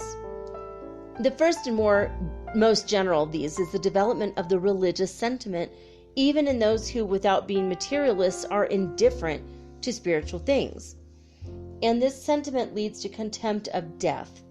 We do not say to a desire for death, for the Spiritist would defend his life like anyone else, but to an indifference which causes him to accept death when inevitable, without murmuring and without regret, as something to be welcomed rather than feared, owing to his certainty in regard to the state which follows it. The second effect of Spiritist convictions is resignation under the vicissitudes of life. Spiritism leads us to consider everything from so elevated a point of view that the importance of terrestrial life is proportionally diminished, and we are less painfully affected by its tribulations. We have consequently more courage under affliction, more moderation in our desires, and also a more rooted repugnance to the idea of shortening our days. Spiritism showing us that suicide always causes the loss of what it was intended to obtain. The certainty of a future which it depends on ourselves to render happy, the possibility of establishing relations with those who are dear to us in the other life, offer the highest of all consolations to the Spiritist. His field of view is widened to infinity by his constant beholding of the life beyond the grave, and his growing acquaintance with conditions of existence hitherto veiled in mystery. The third effect of Spiritist ideas is to induce indulgence for the defects of others. I'm going to do that again. Okay, the third effect of spiritist ideas is to induce indulgence for the defects of others, but it must be admitted that selfishness, being the most tenacious of human sentiments, it is also the one which it is the most difficult to extirpate. We are willing to make sacrifices, provided they cost us nothing, and provided especially that they impose on us no privations, but many still exercises an irresistible attraction over the greater number of mankind, and very few understand the word superfluity. There's another way to say that word, superfluity. Okay, maybe I can't say it though. Superfluity in connection with their own personality. The abnegation of our personality is, therefore, the most eminent sign of progress. Okay, conclusion 8. Do spirits, it is sometimes asked, teach us anything new in the way of morality, anything superior to what has been taught by Christ? If the moral code of Spiritism be no other than that of the gospel, what use of it is there? This mode of reasoning is singularly like that of the Caliph Omar in speaking of the Library of Alexandria. If, he said, it contains only what is found in the Quran, it is useless, and in that case must be burned. If it contains anything that is not found in the Quran, it is bad, and in that case must also be burned. Wow, that just explains a whole lot. Actually, just a whole bunch of stuff I don't want to go into, but wow. Wow in the way that wow can mean in the worst way. All right, so no, the morality of Spiritism is not different from that of Jesus, but we have to ask in our turn whether before Christ men had not the law given by God to Moses. Is not the doctrine of Christ to be found in the Decalogue? But will it therefore be contended that the moral teaching of Jesus is useless? We ask still further of those who deny the utility of the moral teachings of Spiritism, why it is that the moral teachings of Christ are so little practiced, and why is it those who rightly proclaim their sublimity are the first to violate the first of his laws, that of universal charity. Spirits now come not only to confirm it, but also to show us its practical utility. They render intelligible patent truths that have hitherto been taught under the form of allegory. And with this reinculcation of the eternal truths of morality, they also give us the solution of the most abstract problems of psychology. Jesus came to show men the road to true goodness, since God sent him to recall to men's mind the divine law that they had forgotten. Why should he not send spirits to recall it to their memory once again, and with still greater precision, now that they are forgetting it in their devotion to pride and to material gain? Devotion to pride and to material gain. Who shall take upon himself to set bounds to the power of God, or to dictate his ways? Who shall say that the appointed time has not arrived, and as it is declared to have done by spirits, when truths hitherto unknown or misunderstood are to be openly proclaimed to the human race in order to hasten its advancement? Is there not something evidently providential in the fact that spirit manifestations are being made on all points of the globe? Is it not a single man, an isolated prophet who comes to arouse us? Light is breaking forth on all sides, and a new world is being opened out before our eyes. As the invention of the microscope has revealed to us the world of the infinitely little, the existence of which was unsuspected by us, And as the telescope has revealed to us the myriads of worlds, the existence of which we suspected just as little, so the spirit communications of the present day are revealing to us the existence of an invisible world that surrounds us on all sides, that is incessantly in contact with us, and that takes part, unknown to us, in everything we do. Yet a short time, and the existence of that world, which is awaiting every one of us, will be as incontestable as is that of the microscopic world and of the infinity of globes in space. It is nothing to have made known that new world, to have initiated us into the mysteries of the life beyond the grave. Is it nothing? It is true that these discoveries, if such that they can be called, are contrary to certain received ideas, but have not all great scientific discoveries modified and even overthrown ideas as fully received by the world?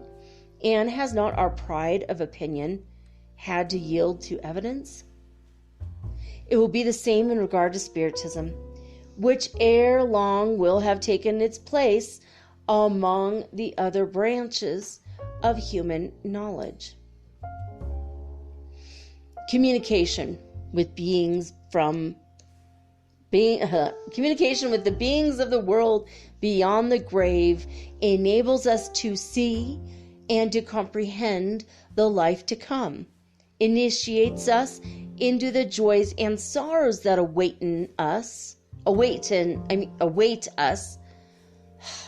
us therein according to our deserts, and thus brings back to spiritualism those who had come to see in man only matter, only an organized machine.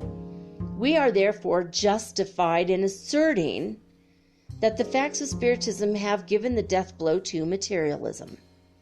Had Spiritism done nothing more than this, it would be entitled to the gratitude of all the friends of social order, but it does much more than this, for it shows the inevitable results of evil and consequently the necessity of goodness.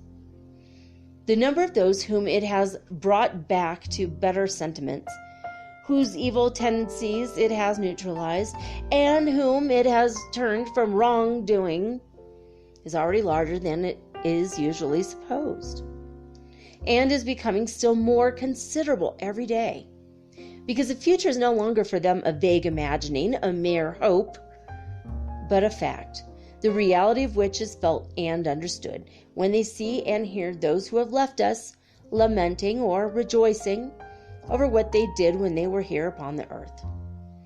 Whoever witnesses these communications begins to reflect on the reality thus brought home to him, and to feel the need of self-examination, self-judgment, and self-amendment.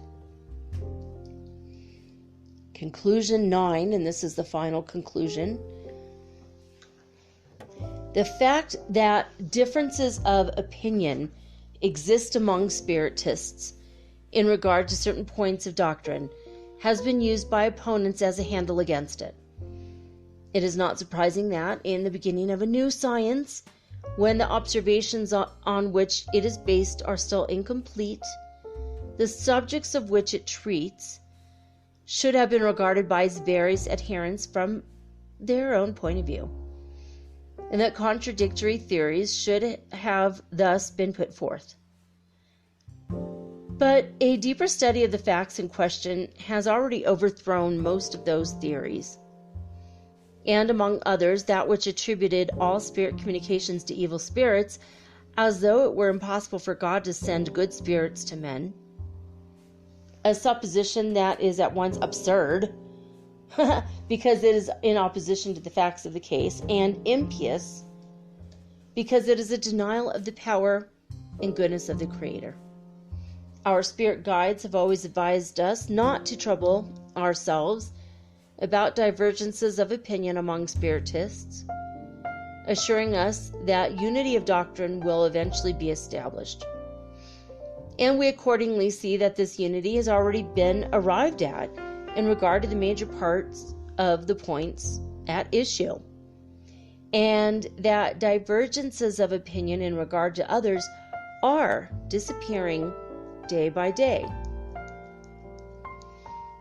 To the question, while awaiting the establishment of doctrinal unity, upon what basis can an impartial and disinterested inquirer arrive at a judgment as to the relative merits of the various theories put forth by spirits? The following reply was given. The purest light is that which is not obscured by any cloud. The most precious diamond is the one which is without a flaw. Judge the communications of spirits in like manner, by the purity of their teachings. Do not forget that there are among spirits many who have not yet freed themselves from their earthly ideas. Learn to distinguish them by their language. Judge them by the sum of what they tell you. See whether there is logical sequence in the ideas they suggest, whether there is in their statements nothing that betrays ignorance, pride, or malevolence. In a word, whether their communications always bear the stamp of wisdom that attests true superiority. If your world were inaccessible to error, it would be perfect, which it is far from being. You have still to learn to distinguish error from truth. You need the lessons of experience to exercise your judgment and to bring you on. The basis of unity will be found in the body of doctrine, among the adherents of which good has never been mixed with evil. Men will rally spontaneously to that doctrine because they will judge it to be the truth. But what matter a few dissidences of opinion more apparent than real? The fundamental principles of Spiritism are everywhere the same, and should unite you all in a common bond, that of the love of God and the practice of goodness. Whatever you suppose to be the mode of progression and the normal conditions of your future existence, the aim proposed is still the same, vis-a-vis, to do right. And there is but one way of doing that. If there be among spiritists differences of opinion in regard to some points of theory, all of them are agreed in regard to the fundamentals of the matter. Unity, therefore, already exists among them, with the exception of the very small number of those who do not yet admit the intervention of spirits in the manifestations, and who attribute these either to purely physical causes, which is contrary to the axiom, every intelligent effect must have an intelligent cause, or to a reflex action of our own thought, which is disproved by the facts of the case. There may then be different schools seeking light in regard to the points of Spiritist doctrine that are still open to controversy. There ought not to be rival sects making opposition to one another. Antagonism should only exist between those who desire goodness and those who desire to do evil. But no one who has sincerely adopted the broad principles of morality laid down by Spiritism can desire evil, or will or wish ill. What the hell was I trying to say there? Or will, see, and I'm starting it again.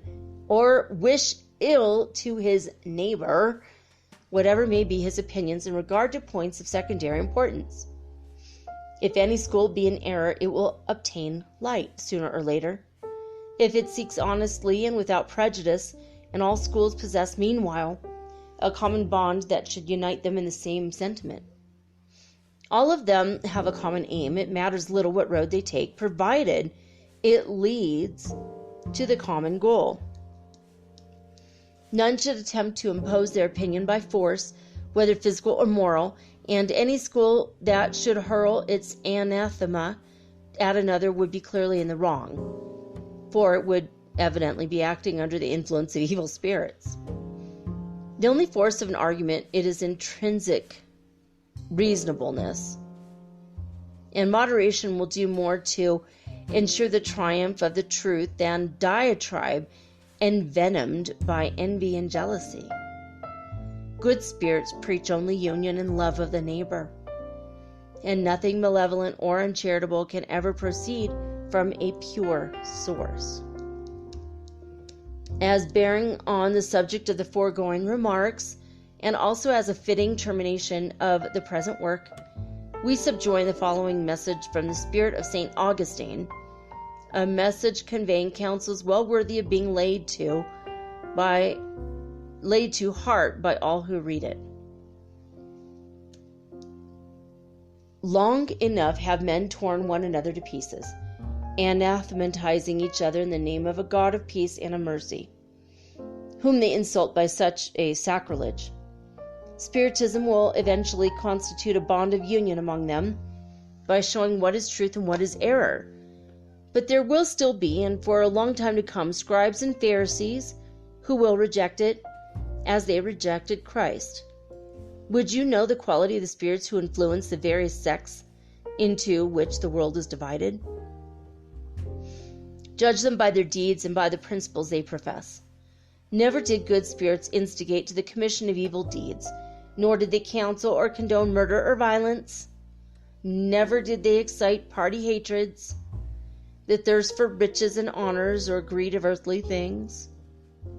They alone who are kind, humane, benevolent to all are counted as friends by spirits of high degree. They alone are counted as friends by Jesus, for they alone are following the road which he has shown them as the only one which leads to him. St. Augustine. And that's it. That's the end of the book. Woo! We did it. 20 minutes more than usual. But hey, there it is. 32 weeks it took to read this book. Oh my goodness, right? Was that 8 months? I will try to find a smaller book next time. In fact, I was thinking possibly next Monday we'll just do maybe some spiritual poetry or something and take a break from books, or a book for a while. I got to look for a good one, and it might take me a week or two. Now, if I can, I would be absolutely thrilled to read all of the books of the life and teachings of Masters of the Far East. But there's 6 of those books. I think there's 6 of them, and I've only come up with 3 that are on PDF. So I'm still kind of trying to figure that one out. I might read the Aquarian Gospel of Jesus the Christ, which is someone who went into Jesus's life and read the Akashic records. There's a couple, and she was able to see into the Akashic records, and she was reading them and physically saying what she was reading when she was in trance, and her boyfriend was writing everything she said down, and they made it a book. I'm going to check it out. Maybe I'll read that, but I have to look into some other things and see if there's something interesting. It's also spiritual or metaphysical, and also maybe a lot shorter than what we just read. It was a little bit hard to get through, right? The fact that it had been from French to Portuguese to English didn't help either. A lot of the typos, a lot of punctuation. I read it like it was a run-on sentence. I have to go to the next page, and then it was like totally new sentence. What? Very weird. But I hope you enjoyed it. I hope you liked this book. I liked this book quite a bit. I had several thoughts as I was reading the last bits, but then I've forgotten them, so I'm just going to move on. Anyway, well, there you have it, guys. I hope you enjoyed this episode of Metaphysical Soul Speak, the podcast. If you like the show, and you've been listening for a while especially, and you feel like maybe I do deserve a People's Choice Award, at least for, the wide variety of topics, as well as possibly the fact that I've been absolutely dedicated to it since the 2nd of January, 2019. Maybe you want to vote for me. And if you do, please just mark in your calendars the date July 1st, because July is the month in which I will be eligible to receive nominations for People's Choice Award. And I'll give you the details on that day. So, in July, basically. So just mark your calendars now, and I will give you word about what to do later. Also, I wanted to thank those of you who have promoted me via Facebook and your spiritual and ascension groups, and even meditation and yoga groups on Facebook. It is helping. My numbers are going up ever so slightly. And thank you for those of you who have actually gotten on Instagram. Some people have gotten on Instagram very recently, even this past week, and have started to contact me about the show. So I wanted to say thank you to those of you who have done that. And thank you especially if you have a very large following, thank you so much for telling everybody about the show. And if you're a little bit worried about some of the weirdness of the topics, the things that I talk about, reflecting back on you, you could say, I found a cool show that is interesting and strange at times, and I'm still trying to discover more about the world of spirituality. Won't you join me? Somehow deflect it from you. It doesn't mean that this is what you believe in 100%, and that's okay. I know a lot of the stuff I talk about is weird, it's controversial, and it's very different than things that your grandparents and parents taught you. Chances are, like dollars to donuts, I'm sure it is, as is the case. Same with my family. No one talked about the stuff I talk about. My kids grew up with it, but I did not grow up with these thoughts.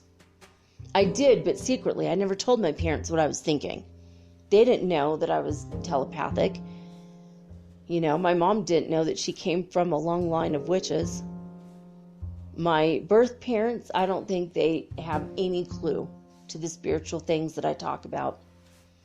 My mom, God rest her soul, my birth mom, she did talk about one time she left her body while she was awake. She's talking to somebody, and she became aware that she was looking down on her body, talking to this person, watching the person. Then she laughed it off and said maybe it was high blood sugar. So, she's like, I'm not sure. Maybe it was just something to do with my blood sugar. I don't know. But she was very telepathic, and I know for a fact that I get my genetic witchcraft from her side. Possibly from my dad. I still have to figure it out. Where did it all come from? I'm sure from my dad too, though, because he was Irish and lots of magic in the old Ireland. But it doesn't reflect poorly on you or weirdly on you if you listen to a weird show. You might just say, I find it controversial and highly entertaining, and once in a while I even learn something. And even though I might not agree with everything that's said on the show, it's always a good, fun time to listen, and it gives me a different perspective, and I appreciate the freshness of it. It stretches my mind in ways I didn't expect. Those are the kinds of things you could say. So don't worry or panic that your friends are going to think you're totally weird and off the charts and off the wall. They're just going to think I am. I'm okay with that. Because like I said before, I'm all right with letting my freak flag fly. Because at least I'm being my real, true, genuine self now. And you can't really get to good stuff until you become who you truly are at your core. I know this is how I'm going to attract all good things in my life. This is how I'm going to attract my divine masculine. And so I'm pushing forward in this way, in this manner. Anyway, that's it. I wanted to tell you that I will be back tomorrow, God willing, and the creeks don't rise. with all new, unique, and original programming, just like always. And that's it for now, though, guys. I love each and every one of you. I love you so much. I wanted to say thank you for listening. Thank you for spending your time with me and for sending me all the virtual hugs. A lot of you have contacted me. Thank you. I appreciate it all. I love you all back so much. We are #Soul Tribe, #Soul Family. You can always look up those hashtags to find me. I'm on Instagram at mermaidgirl888. If you want to go and speak to other people who listen to the show on Facebook, I do have a Metaphysical Soul Speak page on Facebook. And it looks like a lot of people have been talking about stuff there. I haven't gone there, though, in a while, so I should go and check in and see what you guys are talking about. I'm hoping you guys start discussions among yourselves and get to know each other, because you probably knew each other in past lives, or at the bare minimum in heaven before we were born here. Anyway, that's it, guys. I love you, and I will be back tomorrow. Signing off now with peace and joy and the high vibes of the holy fifth dimension. Until next time, guys, peace.